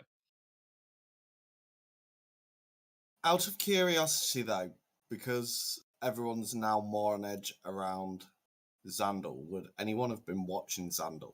Oh, I'm watching you pretty much all the time. Yeah, but not at that point. Not at that point, no. I was up on deck. But if you're in my eye line, my eyes are on you. Yeah. And other things, but... Whilst Val is asleep, if anybody went down to his bunk, they would notice that his bunk is a lot messier than usual. His boots are kind of slightly more strewn out, and his like armor pieces, which normally he would tuck right under his bed, is kind of a little bit further around his kind of bunk area. in case anyone trips on it. Yeah. He's not made it too obvious, but he's basically like he's dumped it rather than stacked it neatly away. Fair enough. Okay. And then Al's he'd acting weird. probably He's head being to- controlled. Then he'd pretty much head to bed, thinking that he's Okay. overtired. All right. The night passes uneventfully, with the ship sailing through the night. Dawn breaks bright and early the next day. Xandal, D100 roll, please. Okie dokie. Nighttime or daytime? 33. Your left-hand side has more influence today. Ooh. Okay. Okay. So, who wants to roll the D20 for today? May I? I'll do it. Oh. Go for it. It's up to you. Yeah, you go for it. Okay. Doing that D20. British thing. After you. No, after you. 20 minutes later. Yeah. 4. 4. All the low Roll ones. too far. Okay. We find out what's been walking. As you sail on through the day, the sky is pleasantly clear. It's a nice light breeze. Everything seems good. In fact, the breeze is very good. You actually make time. You cut your journey time by 1 day, 3. as you are now going along this edge of coast again.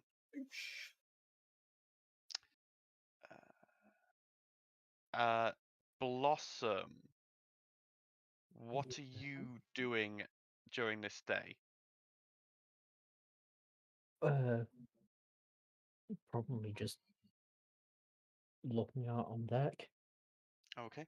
As you are looking out on deck, the compass has been reacting for a while, pointing towards the center of the ocean where you know that there is a soulbound item. Mhm. But you feel it vibrate again. As you take it out and look at it, it swings back towards that open ocean. And then it swings southwest and points inland. Sure. Having locked on to a second soulbound item. Is anyone else? I'm on deck. Yeah, I'll let you know that there's another soulbound out item that the compass has found. Oh, Uh, no, it's not pointing at the forge again, is it? Well, no, I mean, not the forge, but the yeah. No, it did point towards the forge, it didn't did point towards Yeah. the The forge. forge isn't the item, is it? No, this is a new one. It's It's in just the place. Okay, cool. how should we close look are at- we? How close have we come to the shore? You are fairly close to the shore, but you're not sure. Again, you don't get distance with the compass. It just points in a direction. Hmm. You know from the previous experience with Winter's Moon, it pointed at Winter's Moon when you were a good 4 or 5 days out from the actual city itself. So you could still be quite some distance from wherever this is. Yeah. And if it's only just locked on, it's probably further rather than closer. What's inland from where we are now? Not near Minas Pingoli. Not quite. We're way past Moontide and Mahal. I'm not familiar. Mhm. Well, it's something to take note of. I Maybe- mean- Wait, it's not pointing near my home, is it? That's down that way somewhere, isn't it? that's probably too far, isn't it? That was the. That's quite inland, though. Yeah, Quite that would a be bit. too far. Was miles away. Talia, That's closer to. you might know actually about what's near there. Being from around that area. Roll a history check. History, where the oh, I'm not that good at history and I'm not proficient. Oh, 20. So you know that if you went northeast from Duranar, Mm. would eventually reach the Pontat Forest. And on the other side of that is sort of a marshland sort of peninsula, upon which is a set of ruins known as the ruins of Bafford Castle. If you go a bit more northwest of that across a bay, there's some plains and then the Werewood Forest. They're the only two sort of places that you would know of real significance in that area. I'll relay that to Blossom. And anyone else who's within earshot that wants to know. Maybe we should mark this down as something to investigate later. Keep it in the back of our minds. We've been taking a lot of detours. We really need to get to Bengali. We'll make a note of it. Let me just add that to my note. Possible soulbound item.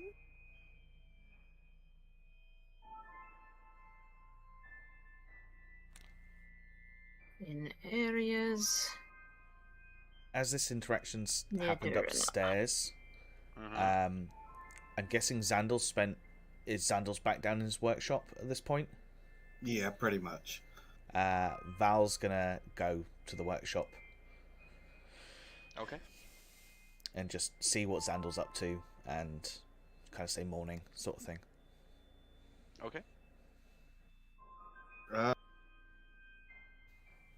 You'd kind of get a hand wave back, but it's more just sort of like he's barely paying attention to anything that's going on around him.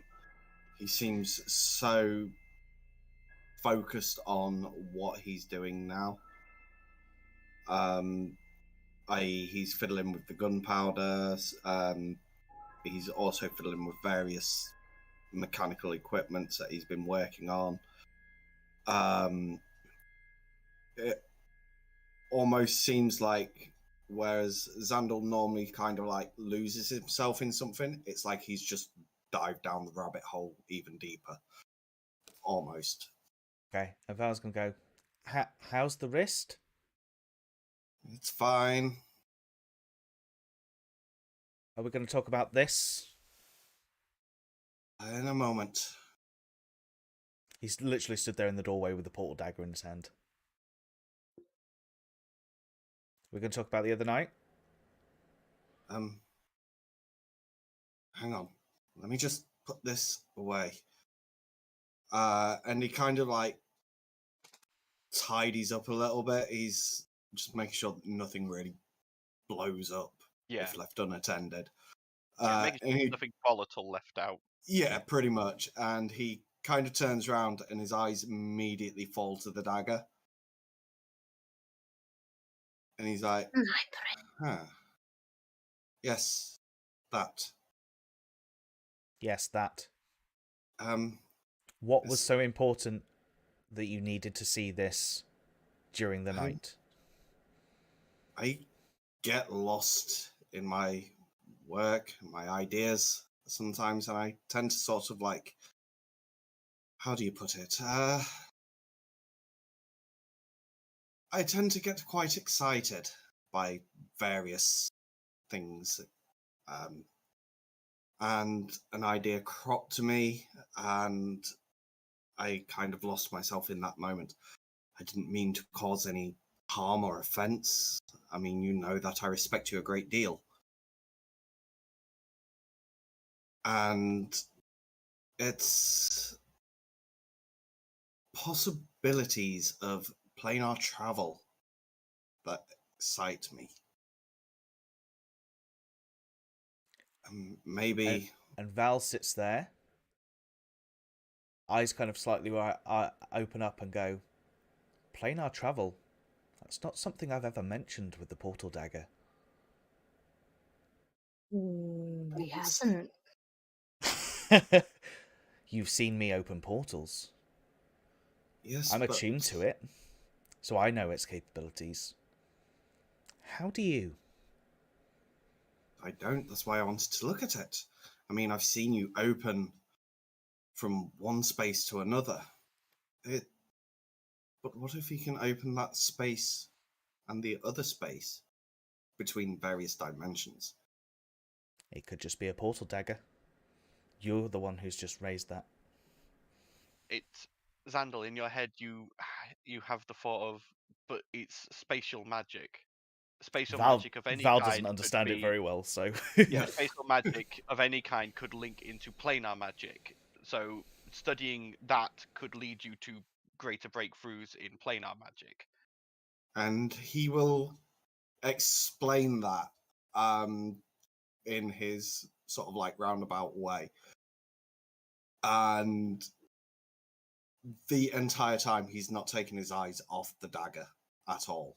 You're not that Almost like fixated on the dagger anymore.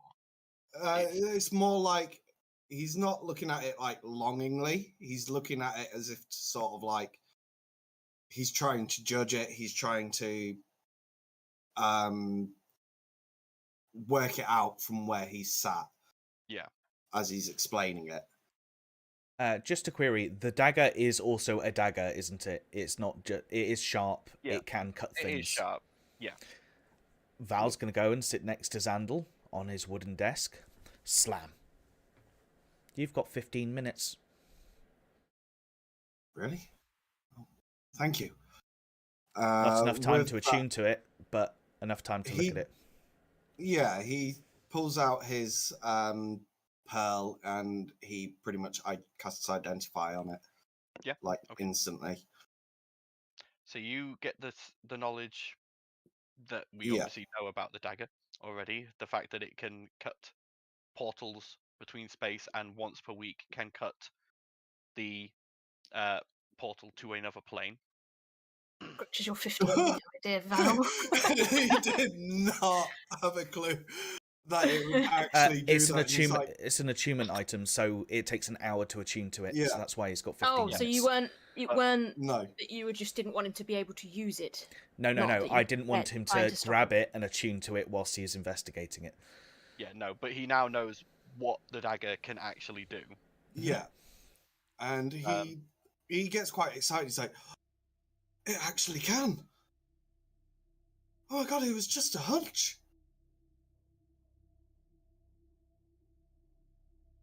Look, this actually warrants further looking.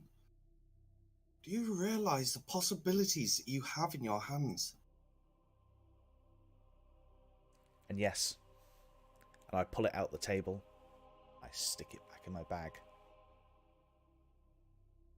Dangerous stuff needs to be taken seriously. It's why we've got a vault to put items away. We're messing with items and we're finding items all over the place that have crazy powers. And if we don't take them seriously, one of us is going to die. Well, obviously. I mean, isn't that why you said that I was here? To be able to be the mind of the operation?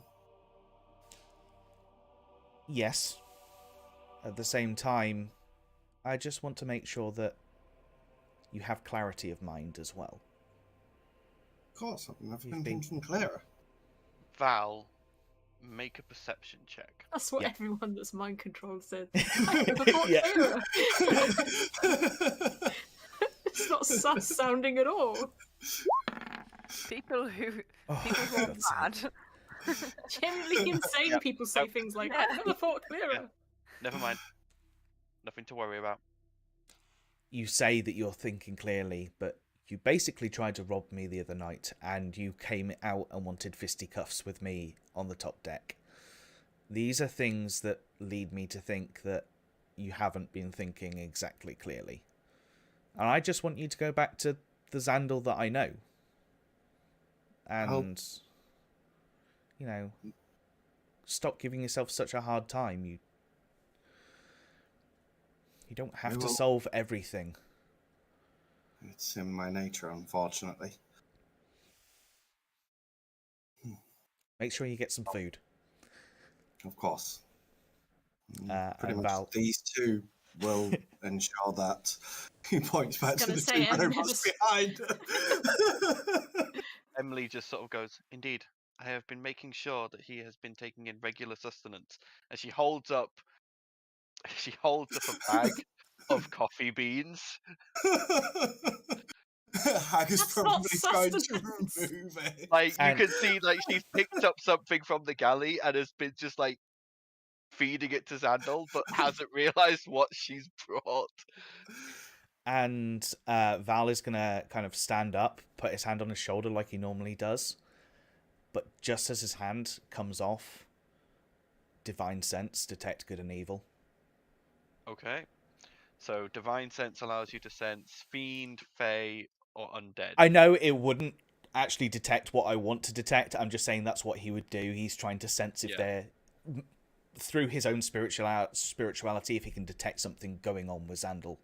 So it's more like a storyline thing. I know it won't work. Yeah.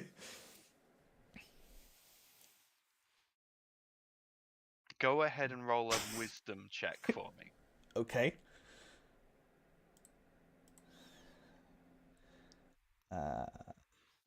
To see whether Triferian's listening. It's more paladins do have divine sense, and they have the ability to reach out and sense things. 15. 15. You sort of reach out with your divine sense and focus it on Xandal. Mm-hmm. And you've never sensed Xandal before, so you don't really have a baseline to look at. But there's no good or evil at play from what you can tell. No outside influence. But there is almost an imbalance in Xandal's own, like, sort of aura, in a way. Okay. Just, you can't tell whether it's just, like, something that Xandal's going through mentally, whether it's just, like, something that's, like, he's got to internalize properly, but there is something that isn't Right. something that isn't right. There is just this, like, his aura is just wonky to you. It just Mhm. feels a bit weird. But you don't think it's dangerous. You don't think he's being controlled. Okay. And yeah, carries on walking out. Okay. Xandal gets back to work and he starts muttering to himself a little bit, but he cracks on. Okay. Night falls, and you go to your respective rests. Is there anything anyone wants to accomplish during the evening? Might have a read through my diary and check my mirror. Okay. You have a quick flick through the diary. It's as nonplussed about that abandoned ship as you are. There's like notes like, "That's fucking creepy," and why are there no sails? I don't even know what a ship is, and I know it needs sails. Can I doodle in the margin and be like, I know, right? I want to see if the diary responds. You doodle that in the margin, and you watch as a little scribble appears underneath it, going, "Please don't do this. I don't like to talk to people." I'll kind of shrug, tuck it back in, and then pull out the mirror to see whether This book Gunther's is my available. safe space. Leave me alone. You pull That's out the fine, I mirror. respect its wishes. You pull out the mirror. You don't see Gunther. Instead, you see the shocked face of Elise. I should kind of wave. Elise sort of waves back, and you can see Gunther in the background, like marching up towards Elise. She's quite evidently just nicked his mirror, thinking it's just a regular mirror, intending to use it. Probably, you can see she's got like a hairbrush in one hand, and is now just staring at you. You watch as Gunther plucks the mirror out of her hand and looks at you, gives a wave, sort of Might, gives a questioning hold the thumbs diary up, see if he can read it backwards. squints ship. at it, and just goes, It's small, it's dark where you are, and Ah. it's backwards." Just put it back in and be like, sorry. He just waves you off and just like just blows blow him you a a kiss kiss, and and then we'll you mirror see away he then. sort of looks down at Elise, and you see him like move his mouth, and it's not hard to guess what he said, which is extra training. And you watch as he pulls out his bow staff and then puts the mirror down. I'll put the mirror away Okay. and then do my watch. The evening passes uneventfully. Ooh, during the night, Zandal's he's going to refer to his notes, and Okay. he's going to try and redesign the lightning battery so that it doesn't attach itself to the life force, using what Okay. he's learnt from the Eberron. Okay. So go ahead and roll an intelligence check and add your proficiency. Yep. 19. 19. Okay. You make a good start on it, and you can see a way of making it work without attaching to life force, but the maths is going to take a while to get it Yeah. to balance. Like all the maths you've done before was using bioenergy and life energy. Yeah. So you're going to have to figure out what the best energy is going to be, then figure out the correct mathematical equations, the balances, everything like that, and then find a source of that energy to use. It's going to be a long process, but you've got the beginnings of the maths Yeah. for a foundation. Okay. The next day dawns. Someone roll a d20 for me. I shall I think do this. Aaron should, because he went to Yeah. roll before. Whee! Have we had 3, 4, 6, 7, and 8 at the moment? Pretty much. We had a 9 as well.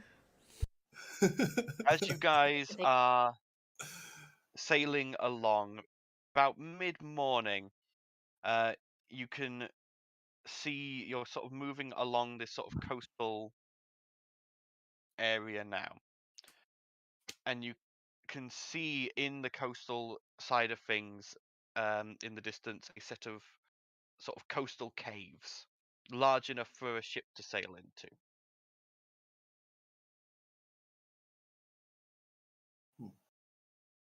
Do you need me to roll the D100 again as well? Yes, please. I forgot about that. My apologies. That's all right. Ooh, still left side. Yep, still left side. But yeah, you can see this opening in the rock in the distance.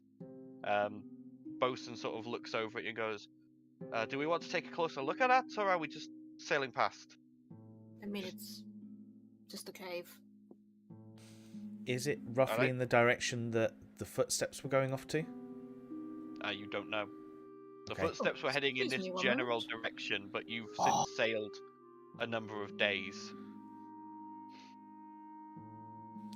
I mean, it's... I know I'm dealing with it. Yeah, I know that there is a lost guy out there from a message in a bottle. So Val would be inclined to try and just check it out, because that might be to do it, but also because of the footsteps that we saw earlier. But if everybody else wants to keep travelling, then I will go with the consensus of the group. You've got people looking for them, and we really need to press on. We can't stop at every diversion. What does everyone else think?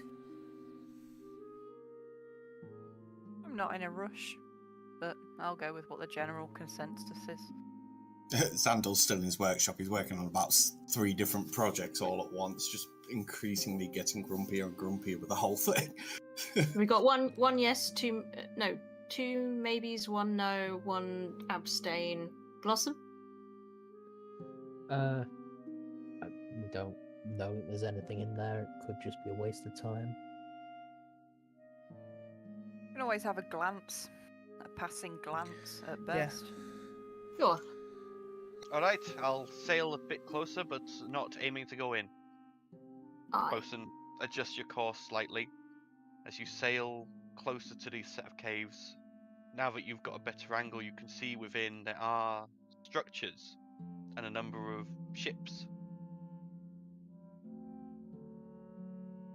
Okay. Okay. Do they look like they're similar to the ship that we saw before in terms of like it's floating there and kind of abandoned? These are much smaller. These are not cargo ships. These look like they are like almost interceptor type ships. And Not they look pirates, are they? from the distance that you are, you can't tell for certain, but they look to be in disrepair. They look damaged. Very good. Might have some loot on board. Adventuring ships like Luke, right? True kind that. of looks back at Bosun. Hey, loot's always good. Nice bit of booty. Well, we need to bond with the ship, right? To Keep going on make adventures. you accept us. So sure, let's.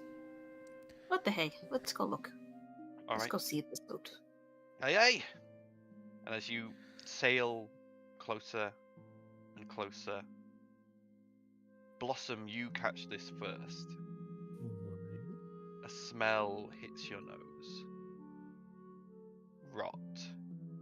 Putrid, rotting flesh. And old blood. And as you get closer into this cave and actually enter it, you can see on the decks of the ships and on the structures all around this, like, sort of, it's a good sort of 50-foot wide cavern, and they've built structures into the edges around it. You can see bodies. Human, dwarf, elf, Saugwin, Quatoa, Chul.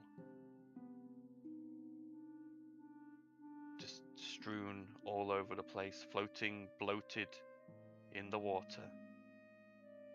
Just rotting. What's with us finding morbidly dark shit this episode? Just a thought, but we are near the waters, so you don't think these are casualties of the war? Could be. I mean, what timeline-wise with the rot, the bloating, potentially. I mean, what's it been like? It's been 2 about weeks. 2-3 weeks. Yeah. Does that look about in keeping with the decay? It does, yeah. Could be, yeah. I mean, there's those weird creatures that we fought under the water, so could be. That's what made me think.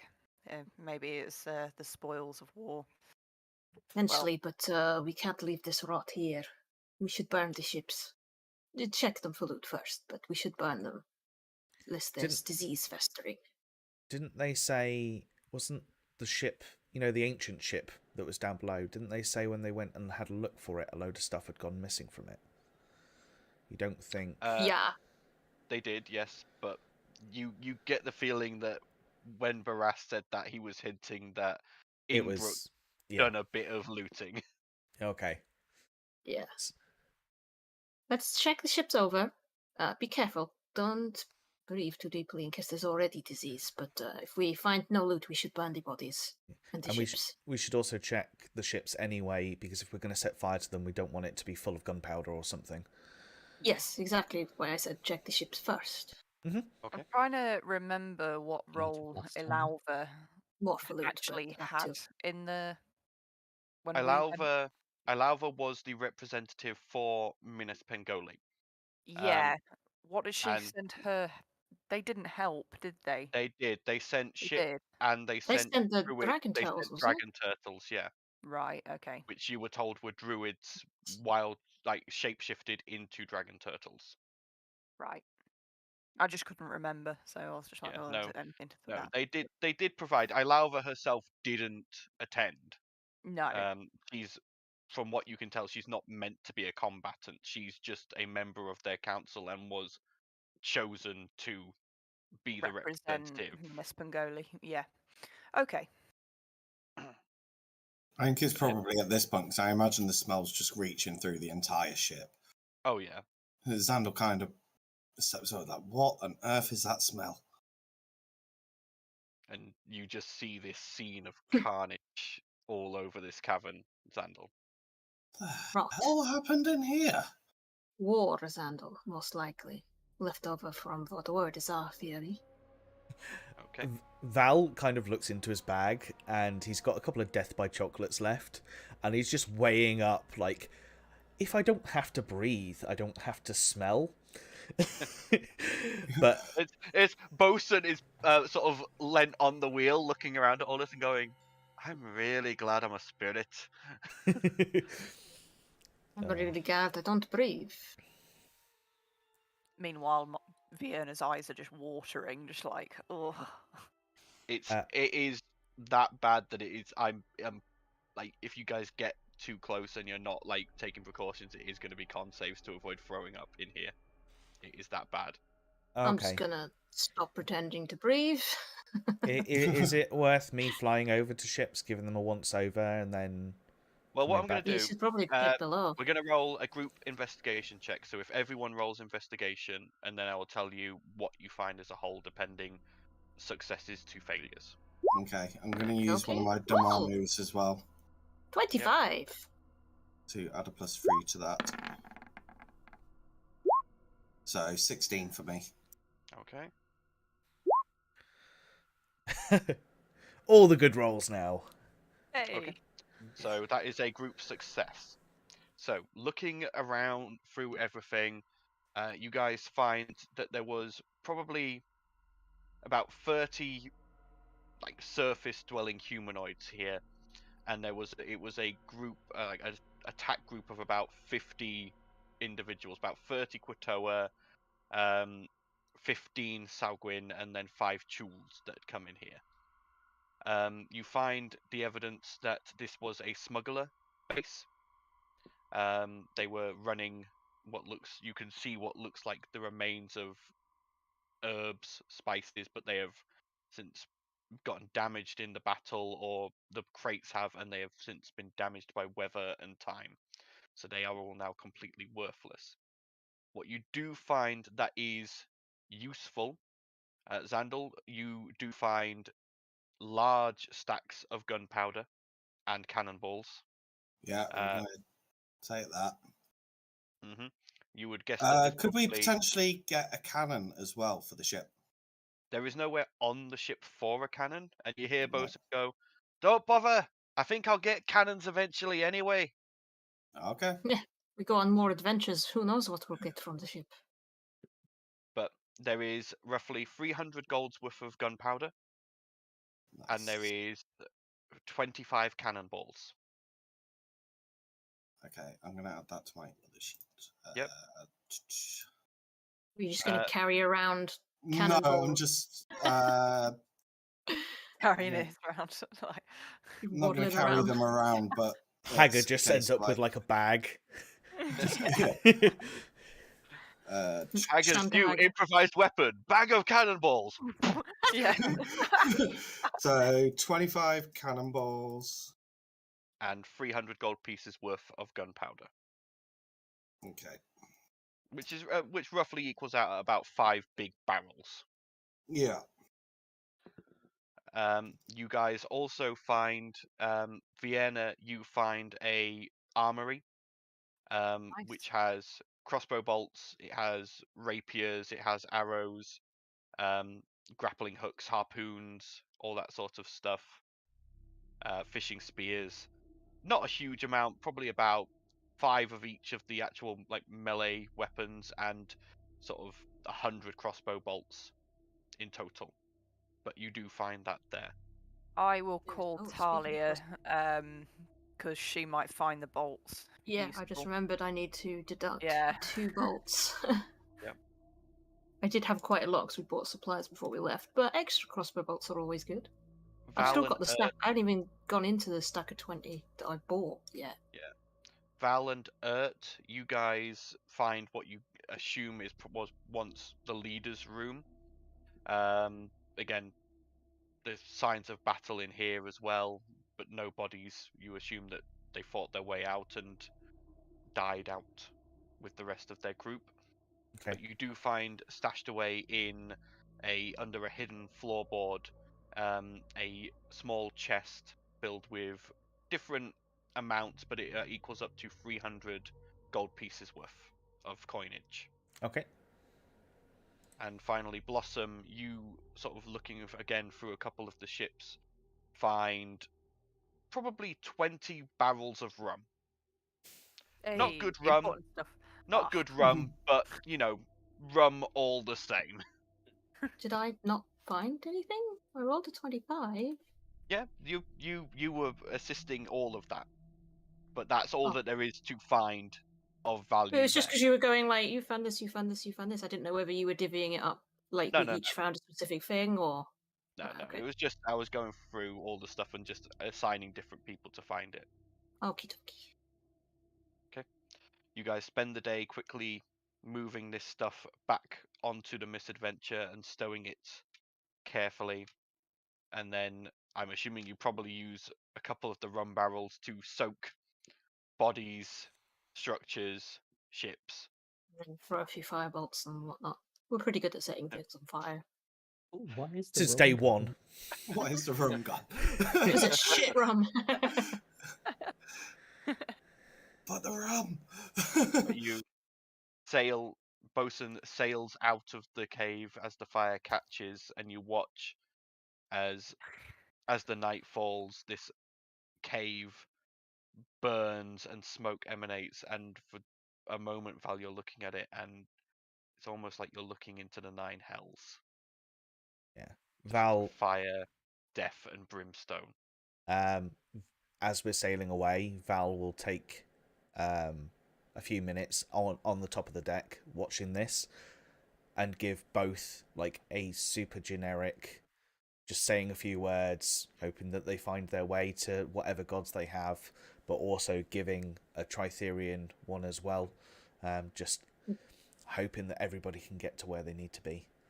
I think Talia might even whisper to the Raven Queen to make sure they get where they need to be. Okay. Meanwhile, Rawan's back at Minas Pangoli having flashbacks to Moontide. The shiver running up her spine. What? They've set fire to something again. Boats. Why do I get the feeling something's on fire again? Blossom, you check the compass, by the way. Yes, I do. Yeah, the compass is now pointing more directly south of your current position. Sure. So, would that be in line with that forest, the marsh, or what I mentioned, or is... You would know, Talia, that is more likely to be Bafford Castle. The ruins of Bafford Castle. I had a feeling it would be the castle, to be honest.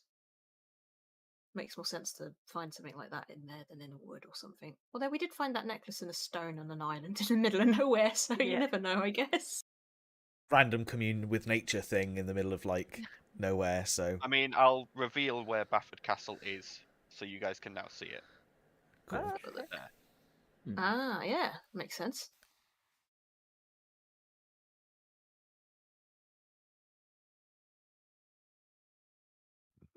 Alright.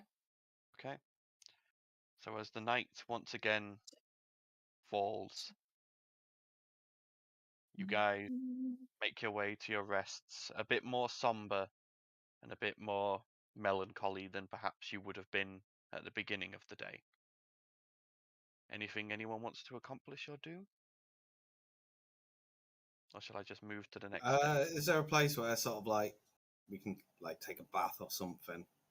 Not like the No, onsen, but there's- just like a wash sort of thing. There are barrels of water on, like, in the ship that you can use to just sort of give yourself like a wash down, but that's about it. Yeah. Fortunately, Xander's unfortunately, pretty much going to do that to try Ships and don't remove come with any running smell. plumbing. yeah, this isn't a cruise ship. This is this is a normal ship. You're going to have to deal with rainwater or nothing. Gonna Yeah, swam no, it it like was the just common as like- Xandor. Yeah, no, Xandor just wanted to get rid of the smell of death. Death. Yeah. Yeah. I From think smoke. Val is probably going to spend more time in prayer than he usually would, sitting with meditation and just kind of allowing his brain to go out, like his mind to go out there and just try and be one with his spirituality and Yeah, wish, words. I know the feeling that I want to put out there. I just can't Yes. think of the words right now. Yeah. Okay. Another night passes uneventfully. Dawn breaks for the next day. And someone needs to roll me a d20, please. hasn't You haven't gone yet? rolled yet, have you, Reese? No, I was just going to say that. Hey. Yay! Hey. 20. Get We've, it. broken, We're all doomed. We've broken to double digits. we've already had 17, so we'll bump that one to the I next. mean, it's a rolling for the day. It's not like we're a check or anything, so it doesn't really matter what we Yeah. roll. It could be good or bad. True. Okay. As you guys sail on over the course of the day, you manage to get your way across this bay completely. You make good time, and you can see this small island just ahead of you in the bay. As you guys are moving, Blossom, the compass vibrates again. Say what? It has now lost the one where it was pointing out into the ocean, and it still points southward, but now it swings and points west as Oh, well. for goodness sake! Nice. How many? Who are all these soulbound items conveniently nearby? All of them. I suppose we are sailing past most of the main Yeah, I was gonna like say land literally mass Yeah. of Medora, sailing so I through suppose it, Yeah. it makes sense. I did warn you last time you're going to potentially run into more Yeah. of them. bound items. It'd be highly convenient if one of them was actually a Minispagoli. Well, it is that direction. Yeah. It Yeah. is. Oh. It is pointing in that direction. Ah. As the afternoon drags on and the sun begins to set, and you're passing this island, you all hear singing. Oh no! Do not be Beautiful, drawn by the mermaids. Tie yourself to the masts. haunting singing. I need everyone to make me a wisdom saving throw, please. Oh, what? So it's not like the old law. It affects women as well then. You have no idea what I'm talking about. Oh Jesus. So Wisdom. fail. Oh, why is that? We Wait, should have probably I also can add my confirmed who was stood by proficiency me. then. Am I stood Yeah, by most but- people? Where are No. you? I don't think it's going to make much difference to me. To No, be honest. you would Right, probably wisdom not. save, yeah? Yep. I think I add my proficiency bonus to that now, don't I? I've So- clicked one for Oh, but it's not gone through. 21. I'll click it again. Fail. Do Hagar and Emily need to roll or not? Are they immune to charm effects? I believe they are. They are immune to Hagar charm is, effects, then they're fine.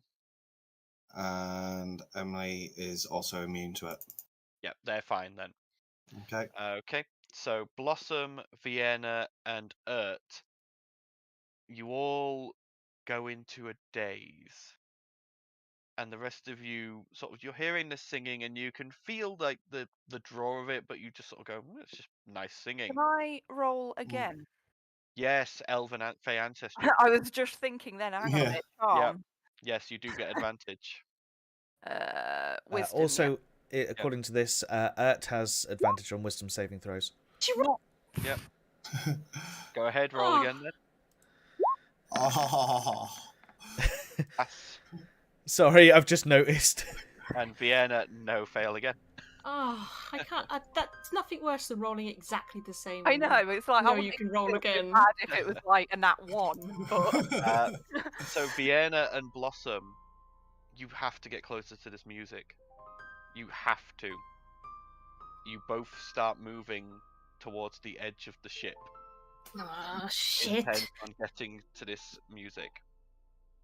Talia's gonna like start freaking out because she's gonna like, wait, what? The other ship? They just got up and walked, so she's gonna start panicking, being like, looking to who do I fucking stop? And gonna wait, shove so it out who's the walking way. forwards? Is it It's Blossom, Blossom Valdis, and and Vienna. Xandal? No, Blossom Blossom and and- Vienna, just those two. Guys, I'm stop. gonna run I'm and- gonna I'm send gonna run Hagar and- to try and grab one of them. I'm gonna Okay. tackle Hold Vienna to person. the ground. Oh, hold person. Wow, okay. So who are you hold person on? I'm doing it second spell, so third level, so I can hold both.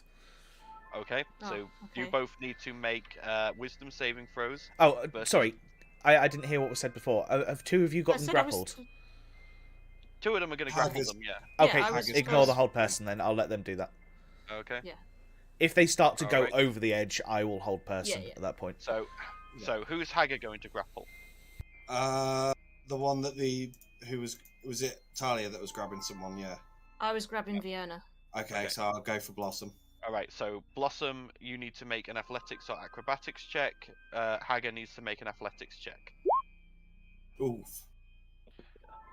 Hager goes to grab Blossom, and she just Basically. ducks through his arms. I'm aiming to knock Vienna over and like hold her down on the like tackle her to the ground. Vienna Okay, will so- be trying to fight. So Talia and Vienna, I need contested athletics checks, please. This is where 'Cause you'll. this is a shove Oh, you're trying for. 18? 18 versus 11. Talia just glomps you from behind Vienna, knocking you to Yeah. the ground. I need to go get it. Nap out of it, woman! Let me go. And she'll like, can I slap her like just on the cheek? Yeah, you can slap her. As you slap her, Vienna, you get to remake the save. If it's a 7 again, I'm. I quit. You still get advantage because of your Fey ancestry. So that's enough. Hey, she don't need it. You, Oh, you thank God. snap out of it and you sort of go, wait, what was I doing? Oh, what? Blossom, by this point, because of Blossom's movement speed, Blossom is over the edge of the ship. I Oh, did for say God's if the grapple failed, I would have done hold person. Yeah. Okay, You so did now say you that, do yeah. hold person. So that is Yeah. wisdom save for Blossom then, please, versus Val's DC. Cool. Where is it? Pretty What's the sure that's save? higher than the 16? Oh. It Why is- is it when we want to pass, yeah. we fail, and when we want to fail, we pass? So yeah, you go to do the hold person, Val, but Blossom just like for a second you just see the feral lichen side come out, and she just breaks through it and just runs and dives off the side of the ship. You've got a spare Thank character, goodness. right? She's not on pace. That is true. I'm going to send Emily and Hager over the edge to try and both Okay, get him. so both of them Get her can, either. both yeah. of them can make athletics checks again.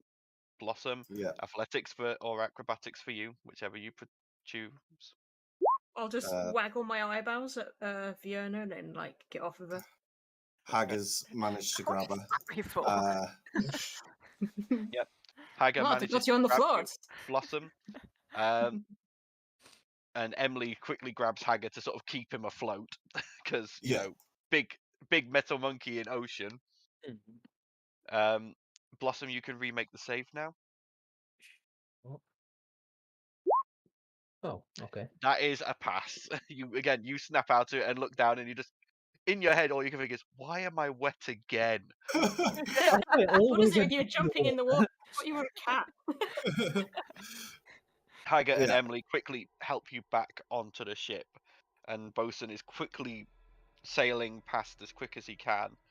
And as you round sort of this island, you can see where the singing was coming from. You see this almost coordinated aerial dance going on amongst some harpies around a bonfire. And you get the feeling they weren't being malicious. They didn't know we were there, to be fair. They seem to be holding some form of celebration during which they are singing.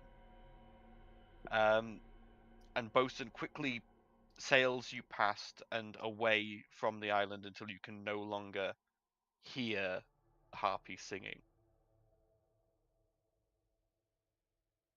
We don't suppose those, no, it wouldn't have been those sorts of things.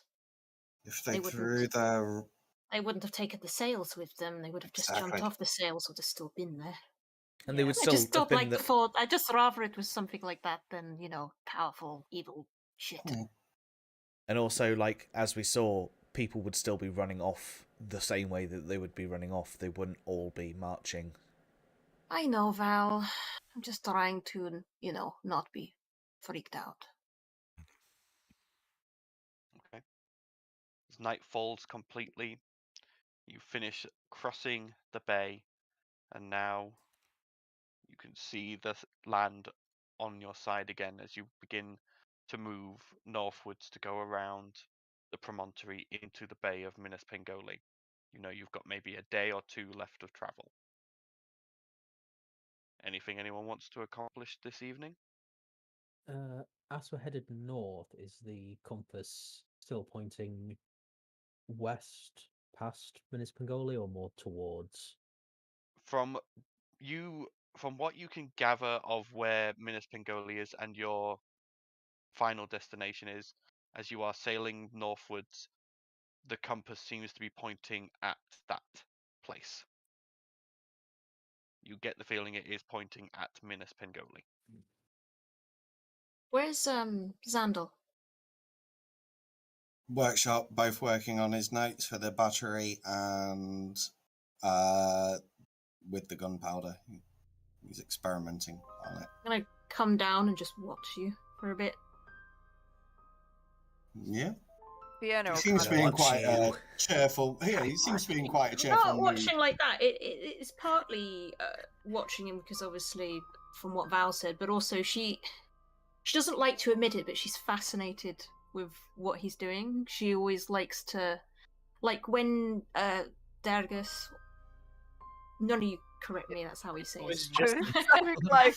Dagus. It's Dagus! Channel Aaron and David. I was, when he came aboard, I was just like, oh, he knows magic. Maybe I can add something to my arsenal that's magic. And now she's just like, what could Xandal make me like? She likes to pick the. She always likes to have the best arsenal possible for what she could do. So she's just like watching you to see if it sparks any inspiration. To see if there's anything she might want to work with Xandal to make for, say, her crossbow or something like that. And also watching him because, you know, he weird. Explosives. Okay. Yeah.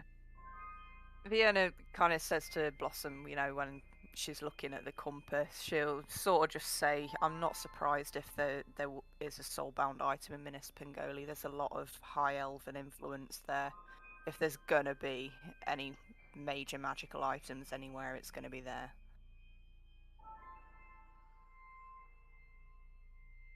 And that's it. Okay. So, your evening passes, the night passes, and dawn breaks the next day. Who's rolling the d20 for this one? Go back round. Who rolled first? That would have been me. Ooh. 4 again.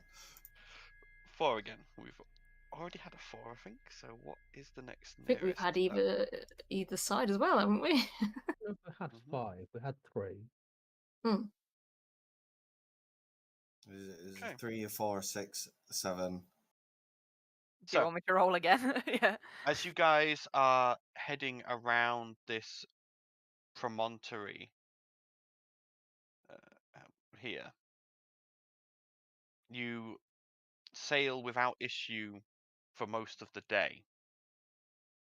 And as night begins to fall on the sort of land to your now left, to your port side, you watch as a giant spark seems to go up high in the sky. And then just this shining light comes out and starts moving back and forth, showing all the rocks in the area as a crude looking lighthouse lights up. Ah. That's help. Oh, wait, I'm below deck. Never mind. Oh, with Xandal, isn't I? Yeah. Who's Xandal's actually at probably top? missing out. Oh, aye, aye. Yeah, Xandal's missing out on something that's probably quite exciting for him. Yep. But for those of you who can see, it looks like this is a rather crude lighthouse.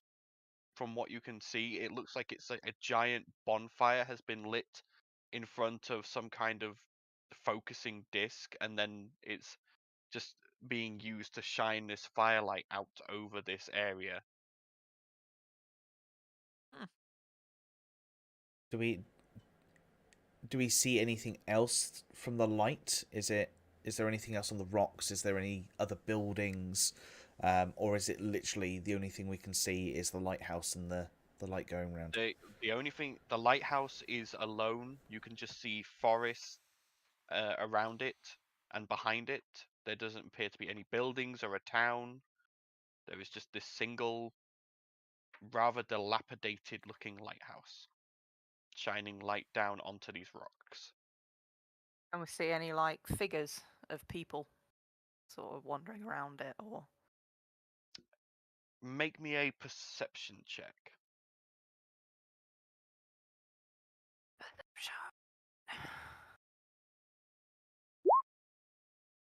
12. 12. You see a single figure silhouetted by the firelight. Obviously, whoever is operating the actual light itself and moving it. But that's it.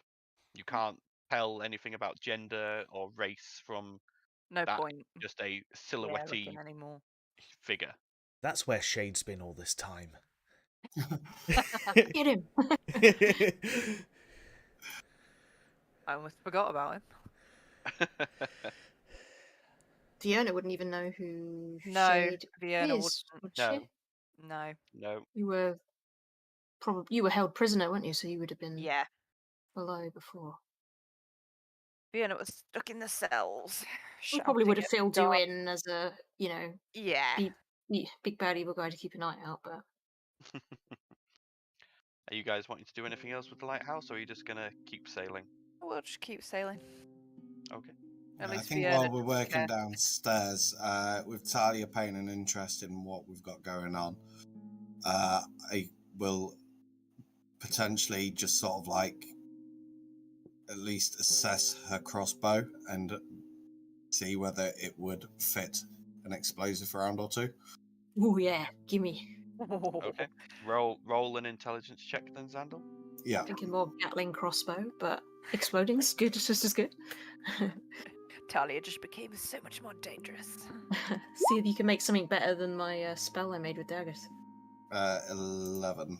Well, it's with plus your proficiency because it's a Yeah. tinkering check, so 14. Okay. Yeah. I mean, it doesn't look like it's meant to accept, like, that exploding bolts are slightly fatter than standard crossbow Yeah. bolts. It doesn't look like it's meant to accept it, but you think they'd fit and it wouldn't affect the firing too much. You could maybe make some minor adjustments to make it fit better. It wouldn't be too difficult. Yeah. With Talia's permission, I would make those adjustments. Hell yeah. Make things explode. You know I like making things explode. She'll waggle her eyebrows at it. It takes you about an hour, but you eventually manage to Yeah. adjust the actual ammo mount on the crossbow and fine-tune the actual sights and the actual strength of the crossbow strings so that it compensates for the heavier bolt. But yeah, you've Okay. did it. I will give her 5 explosive rounds. Yes. Okay. And probably then get back to work with the maths and figuring out how to better contain gunpowder in smaller pellets. Yep. Okay. That is an Fine ongoing tune what project. damage they do and whatnot later. I wonder what you're doing. we may have already had discussions. Oh, yes. This He's is why always you plotting with the DM. should not let me and Aaron sit and type or chat for hours on How end. many did you say? 5 arrows? Yes. Okay, I'm assuming we'll discuss what damage they do later, Paddy. Yeah, it's basically just that when they hit, they do An explosive. extras. Anything within 5 feet has to make a dex save. Otherwise, I think it's 2d6 extra fire damage for the hit. What It is... dex save would that be? It's a low one. I think it's only about 12. Bear with me. Dex save 12? Uh, I can just where add in is the it? note so I remember.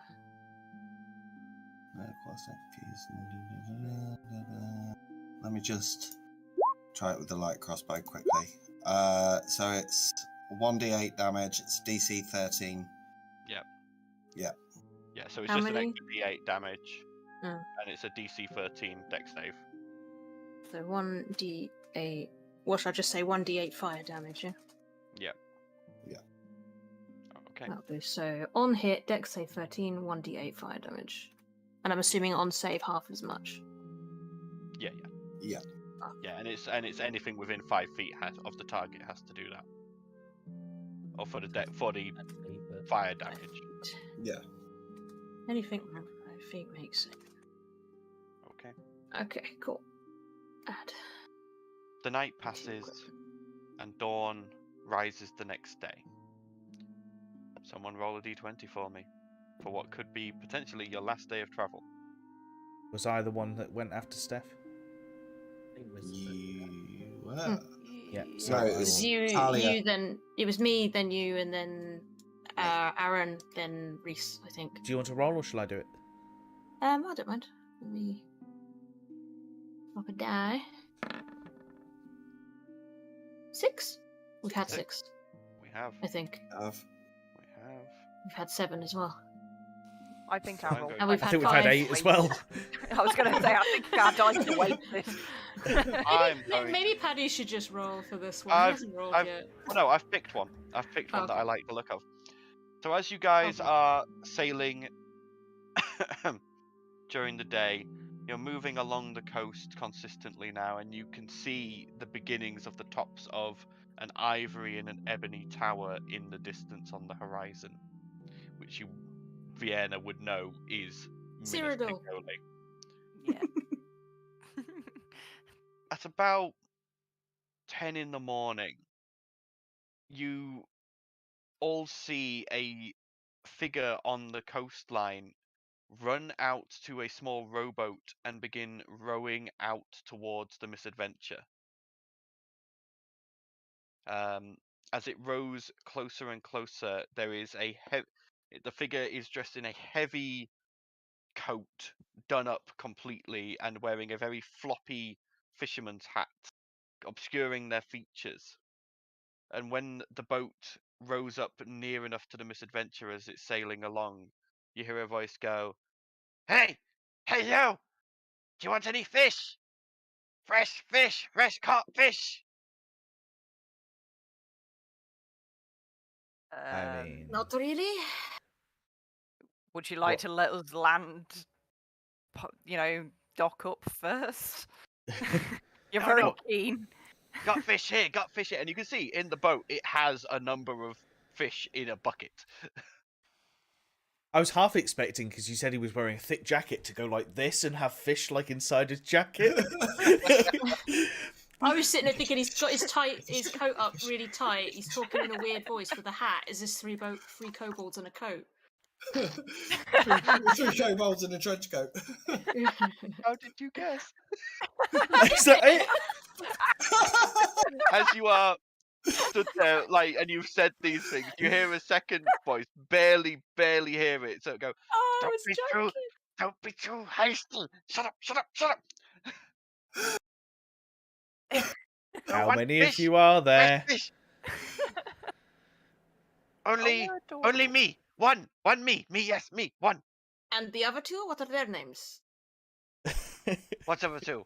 And then you hear a voice The go, one's talking to you. "Excellent!" They're idiots. And you watch as the figure slams its fist into its own stomach and goes, "Shut up!" You might Are want the to work on your routine a bit better, guys. Fiona's no, looking no, down, going, human- I want them. I Human here. want to adopt them. Human. Yes, human fisherman. You want fish? Fish, yes. Oh my god, the drow and kobolds. Come aboard and we'll think about it. I'm sure you can manage a ladder on your own, right? You hear, "Can we manage a ladder? I don't know. Can we manage a ladder? I don't know. Oh, this is You gonna be guys fun. are heavy!"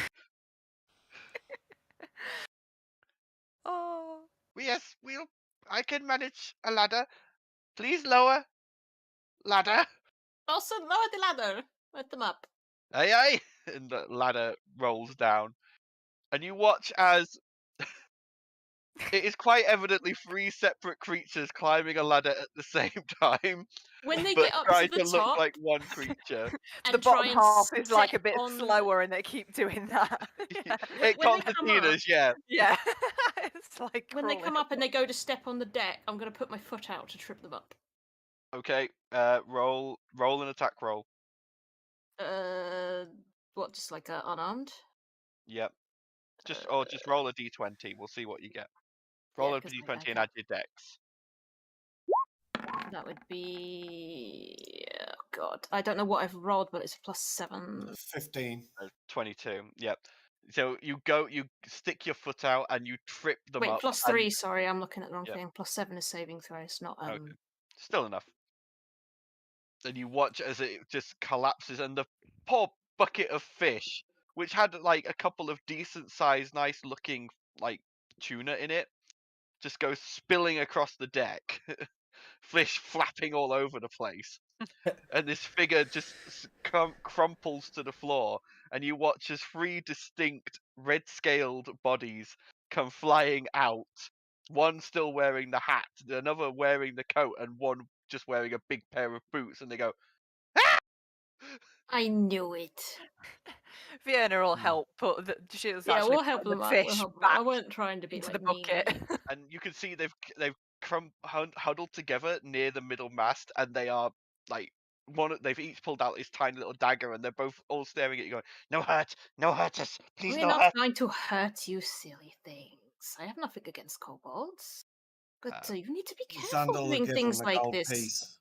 Roll a persuasion check, Talia. Okay. A persuasion check.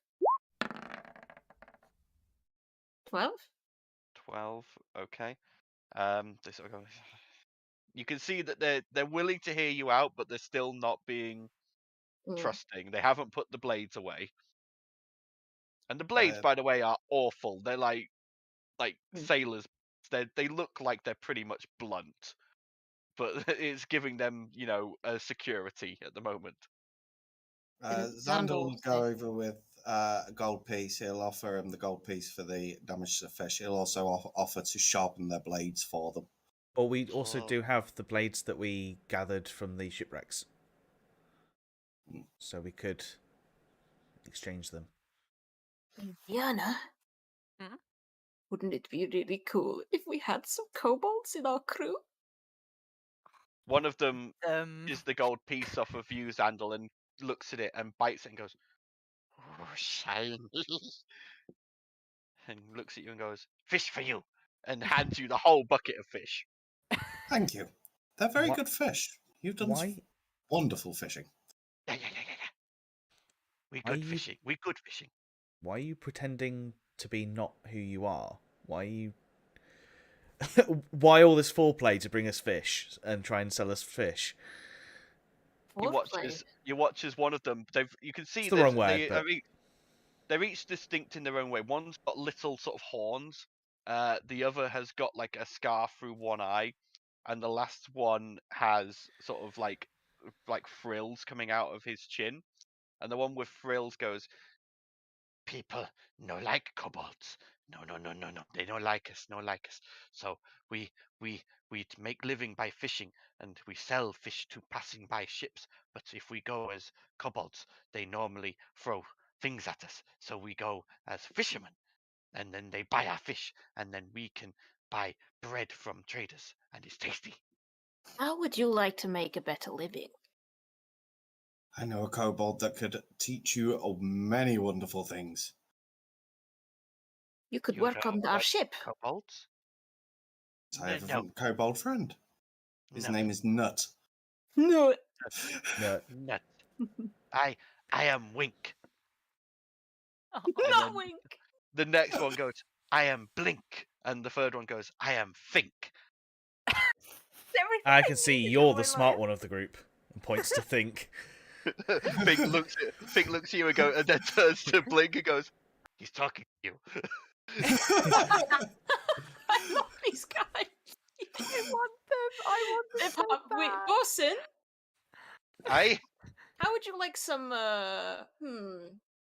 what's the word? You know, when you have someone that's like a representative that goes on land to do things and then comes back, that doesn't freak people. Well, they'd probably still freak people out, to be honest, 3 kobolds, but I think they'd make a pretty nice addition to our crew. You see, problem there is obviously they can be on the ship, but they'll not be able to enter crew quarters. And when we go diving, eventually, transitioning through water, they won't be protected like you all will. There's no way we can. There's Or also they could go in the Cornish during transitions. Would that make them safe? Possibly. Can't say for certain. Be able to make somewhere for them to stay that obviously is not the crew quarters? There is also the added thing is it is their decision. They are free. Oh yeah, thinking I'm just creatures. saying. Yeah, Just, they've put the blades away now, but they're all staring at you as if I you're am crazy. offended that you think that Farley would enslave anyone, considering her background. And Val's there. It's not I'm so just- much I'm just saying that I'm enslavement. It's thinking just of sort of stuff, like, have you even and got so past that I them? can convince them, because I can't just say, "Hey, be in our crew" with no information. So I'm be like, is this a feasible thing? Because I don't want to offer it to them unless it's actually No. feasible. I mean, you seem like nice peoples, but we has been fishing and living okay for the moment. How would you like to at least come back to Maham? Maybe meet Nut, and then maybe you could fish there. We have a fishing port, and people would be nicer to you. Maham likes kobolds. Yes, Do they? I mean, you Sense. say Like is a to a strong word. degree. you say that, Well, Talia, but you know they're that not most of the mean. kobolds live in the sewers, out of sight. I And know, the but only like, one no, who you know who interacts with people is Nut, who is hired by the crown. yes, but Pretty I much think only they'd interacts with Xandal. have more luck because we could vouch for them potentially. Val's gonna ruffle in his bag and just be like, if you don't stay with us and you carry on doing your fishing and stuff, can I hire you to do something for me? What? He pulls out a pile of What papers. big dragon man? He pulls You out dragon like man. an entire. And they start whispering to each other like dragon man, dragon man. Oh, dragon Val man. kind of sits down on the floor and he pulls out a stack of papers because on this voyage he's been writing out his Tritherian flyers. Are you trying to get them killed? When you sell fish, can you give a flyer out whilst you sell fish? And I will pay you for it. They take the flyers, look at them, and then one of them reaches out, picks a fish out the bucket, puts it in the flyer and wraps it in it and goes, ah. Good enough. How much to give you for you to give flyers out at the same time? When you do this Listen to to other rap. ships. Fish.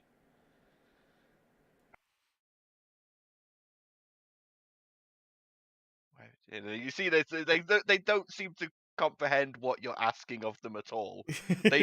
They're seeing these as basically like fish wrappers that you've just given them. That's They what- don't understand why. Newspaper. Yeah.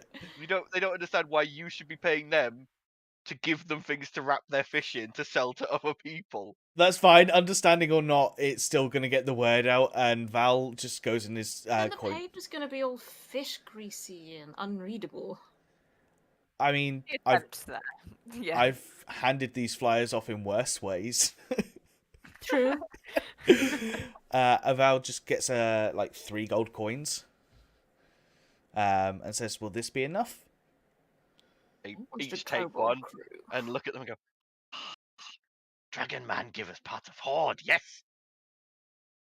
Cool. Oh no, they fixated on him. Oh, they're adorable. They are. Keep him. Maybe if we see you come back this way again, maybe we think about it. Yeah, joining crew. Sure, why not? But be careful around here, huh? Don't get in Yes, trouble. You be careful who you interact with. Not everyone's going Avoid- to be as nice as we are. Avoid Batman. Avoid man with bat wings. Bad man. Man with bat wings. What? Tell me about this man. Armored man with horns and wings. Dangerous man. Wings like this, and Val just like flutters, or bigger wings. Wings same color as her. And points at Talia. Red wings? Yeah. Like, I mean, I would assume, being of infernal heritage, I would have a potential inkling of, or some ideas of what that might be. Like, Would is it we some know of infernal creature? Cambions or? Yeah, is it a Cambion, or Um, trying to think what else has wings? you know of devils who have wings, so Hmm. Yeah. you would know that there are fiendish entities who do have wings. Does he speak like this and she'll start muttering infernal at them? Don't go near him. No, no, no, no. We see him fly by now and then, but we don't let him see. Don't let him see us. No, no, no. Have you seen what he's been doing? Does he just fly around? Does he interact with anyone? Goes to big elf place. Scary. That place scary Why? too. What, Minas Pingoli scary? We went to try sell fish there once. They shot arrows at us. I mean, like I said, you need to be careful. Not everyone is going to be nice to kobolds. Yeah. That's why we made the fishermen. And they quickly jump on each other's shoulders again and wrap the coat around themselves. Ah, you're adorable. So, what, does he fly to, like, into the city? At nighttime, yes. In the dark. Where does he go? Like, up We the... don't know. We don't go near the city. We just see him fly overhead now and then. Weird. Whilst this conversation's going on, just in the background, Ert's flicking through the Book of Holding. And the small armor from when Ert was tiny. Yeah. She's gonna when she was a gobbo. when she was a gobbo, she's just gonna like pull it out of the book because it's just been there, and it's just like she doesn't need it, and she kind of bends down to them and says, "I was your size once," and kind of hands You some watch as armor pieces over. Fink, like, who is the base of the thing, grabs it and goes, ooh, and starts putting it on, and the whole thing is wriggling and waving as he's putting it on and unbalancing the other two, and they're having to do serious, like, balancing to keep themselves steady. But it eventually gets it on, and it looks weird because, bearing in mind, it is armor meant for a female, so... And It's also goblin free. theology. I mean, it's And free, so Yeah. He doesn't seem to mind. He's, yeah. Anyway. Xandor, weren't you going to sharpen their knives? Yeah. Okay. They watch as you sharpen the knives for them and take them and go, ooh. Oh yeah, I've also turned like my kit from one thingy into the forging tools. Yeah. It's like just right in front of their eyes. And it's like, And it's like, these people have magic people. They travel with a dragon and a devil. Oh, and weird A black devil. elf. Weird black elf. Racist. Kitty person.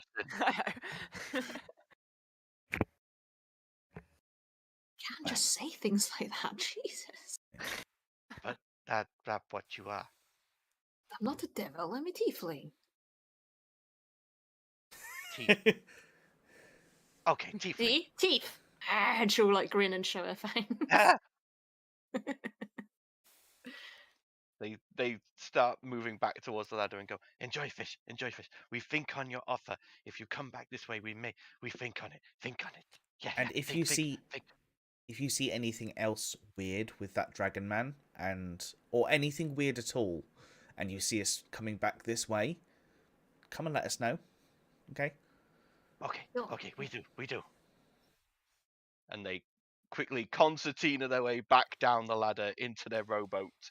And again, this weird hodgepodge figure of a fisherman that you now know is three figures in a trench coat rows back to the shore, where you can see there is a small cave a short way down from where they park their rowboat that you guess they're probably living in. I think we should have given them some food.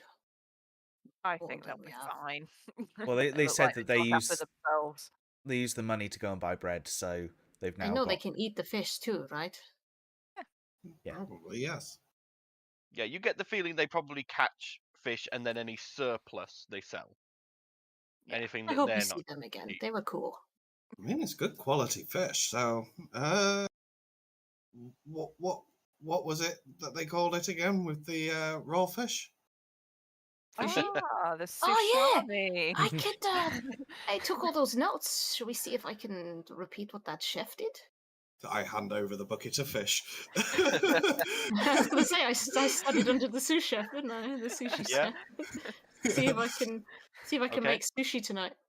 So But yeah, there is sort of like look at of concern. He's sort of like, you said you have a friend this way that you're coming to meet, right? Yes, Rowan. Oh, maybe not have much more distraction then, if there is a devil flying around the city. Yes, indeed. I mean, We should be there and soon, right? yeah, you can see there's like Bosun has now continued sailing, and you can see that you are pretty much here. So you've just got to go around and then into the city. You'll be there probably by the end of this day. I mean, he said they described it as a devil, but they also described Talia as a devil. So Yes, can't but really- tieflings don't have wings. And then she's going to think back to that vision she saw of herself with wings, and then just shudder a bit and shake it off. And then, yeah, we don't have wings.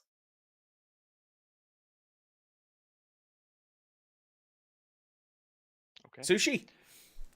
So Talia, Sushi. Talia, you later on head into the galley in the living quarters. Roll me a performance check with advantage because you have the notes from the chef. Xandal's Number actually one. waiting for dinner quite excitedly. And roll number 2. Okay. 17.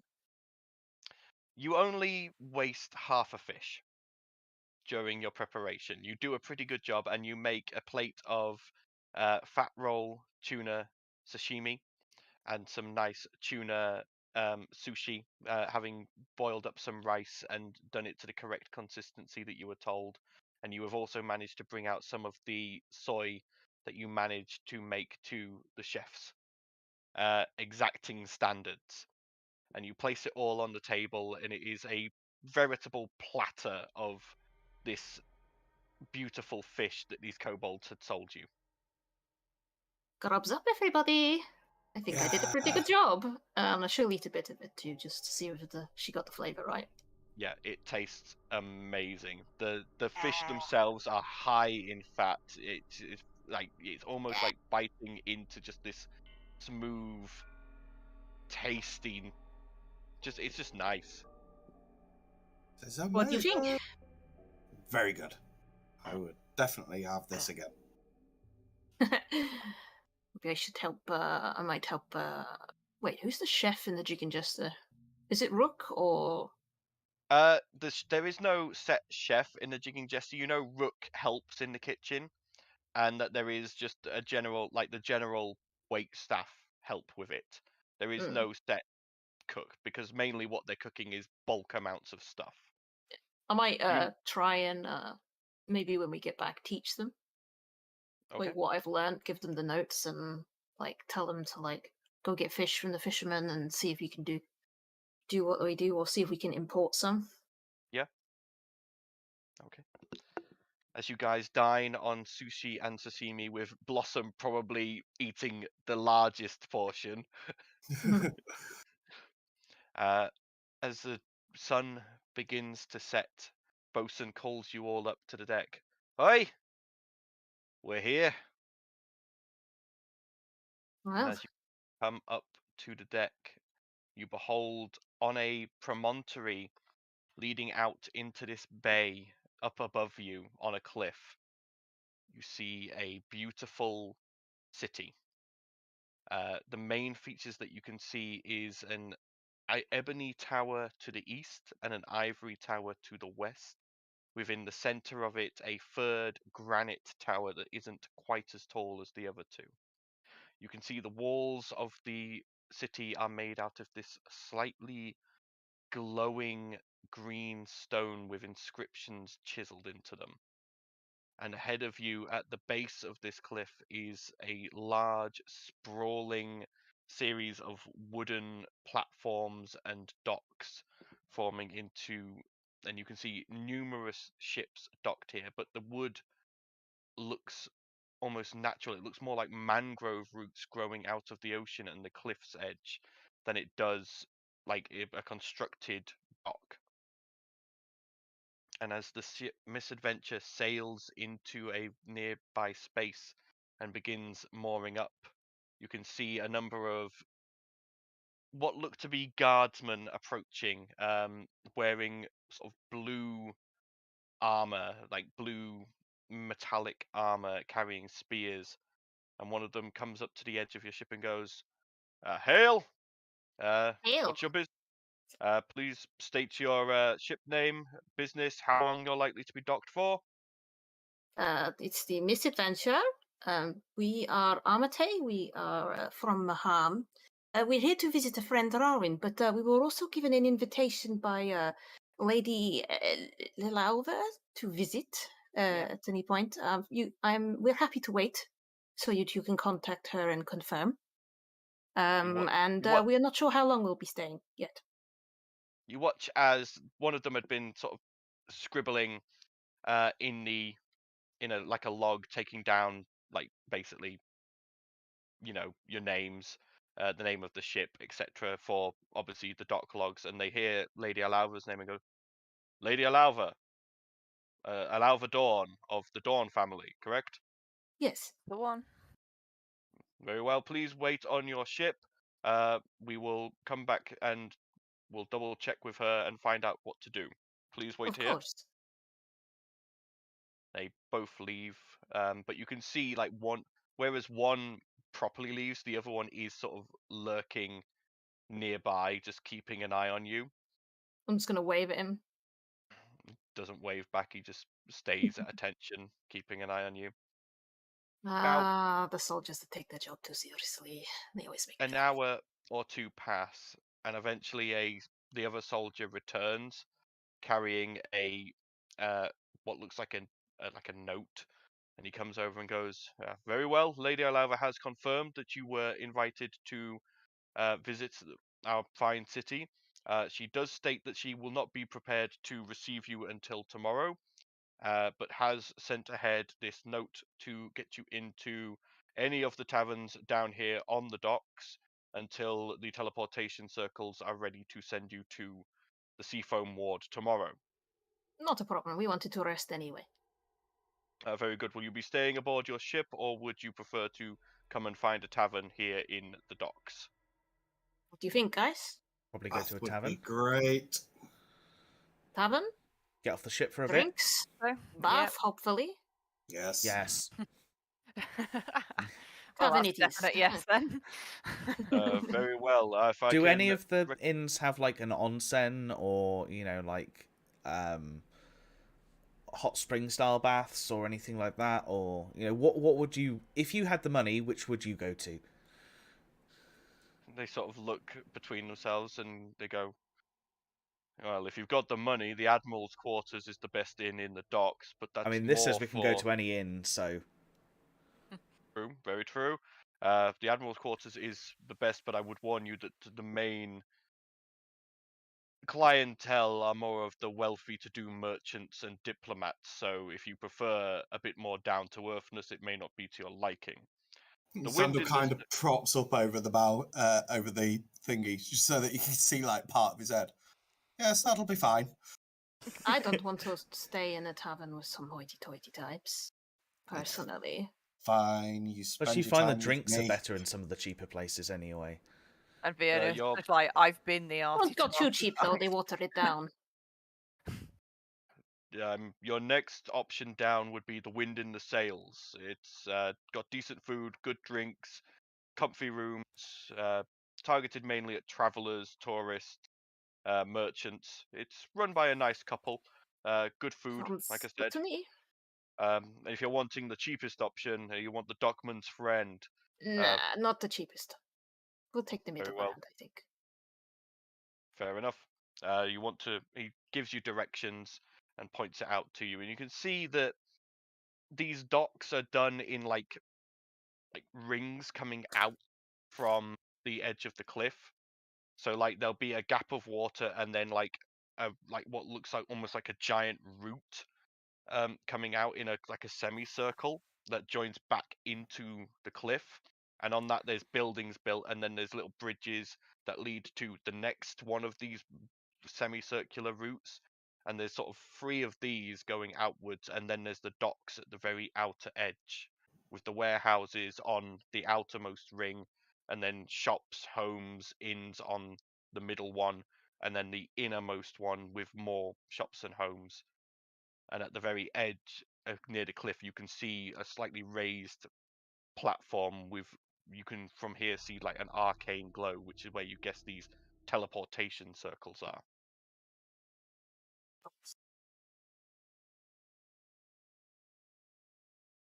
Anyway, welcome to the city. Obviously, do not make trouble whilst you are here. Please follow the laws and just don't cause trouble. And they both turn and stride off, heading back to what you assume is their patrol route. Shall we then? Straight to the Let's go. tavern. Yes. Yep. Okay. You guys follow the directions you were given, and it's a much larger docks than even Maham has. You can tell Minas Pengoli is predominantly a naval city. You can see like a whole section of the docks that is put over just to the same ships that you had seen before coming out to help with Voda Woed. And like there's loads and loads of merchants here. You can see ships that you don't recognize, like from Maham. You'd seen ships from here and you'd seen ships from Ingbrook, but this obviously has ships coming from potentially even further afield than that. Xandal, you are almost entranced by what looks like a steamship, like a paddle boat. It's not. You can see the whole crew of which is gnomish. So you're guessing this must have come from the hidden gnomish capital, and is running trade for them. And it's much more sophisticated than any of the wind and sail powered ships around you. He kind of makes a note to approach them when he's got a bit of time and feels a bit cleaner. And down here, Rowan had said to you like that obviously Minas Pengoli is predominantly elven. But it doesn't feel like that down here in the docks. You can see humans, dwarves, elves, you see furbolg, tieflings, humans, that are just all mingling together, and you get the feeling it's because this is the trade center of the city. This is where all the ships come in, but then you suddenly realize this isn't actually the city proper. The city proper is up on top of that cliff. City outside of a city, almost, isn't it? That very much is what it feels like. It feels like you wonder how much different it's going to be when you get to go into the city proper the next day. But eventually you find your way to this nice looking wooden tavern with a sign outside saying "The Wind in the Sails," with a picture of a set of sails being billowed by the wind. Really? I guess we go Make in. our way in. Yeah. Yeah. You go in, you see it is a nice warm interior. There is a fire lit in a hearth nearby. There are a number of patrons inside enjoying what looks like nice wines, some ales, and some good-looking food coming out, mostly seafood.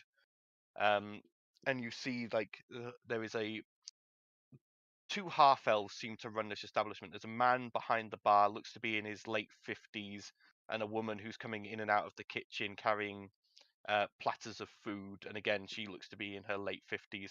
Both of them with sort of pulled back, graying blonde hair. Both of them slightly not overweight, but just like that, carrying that little bit of carrying that little bit of extra weight.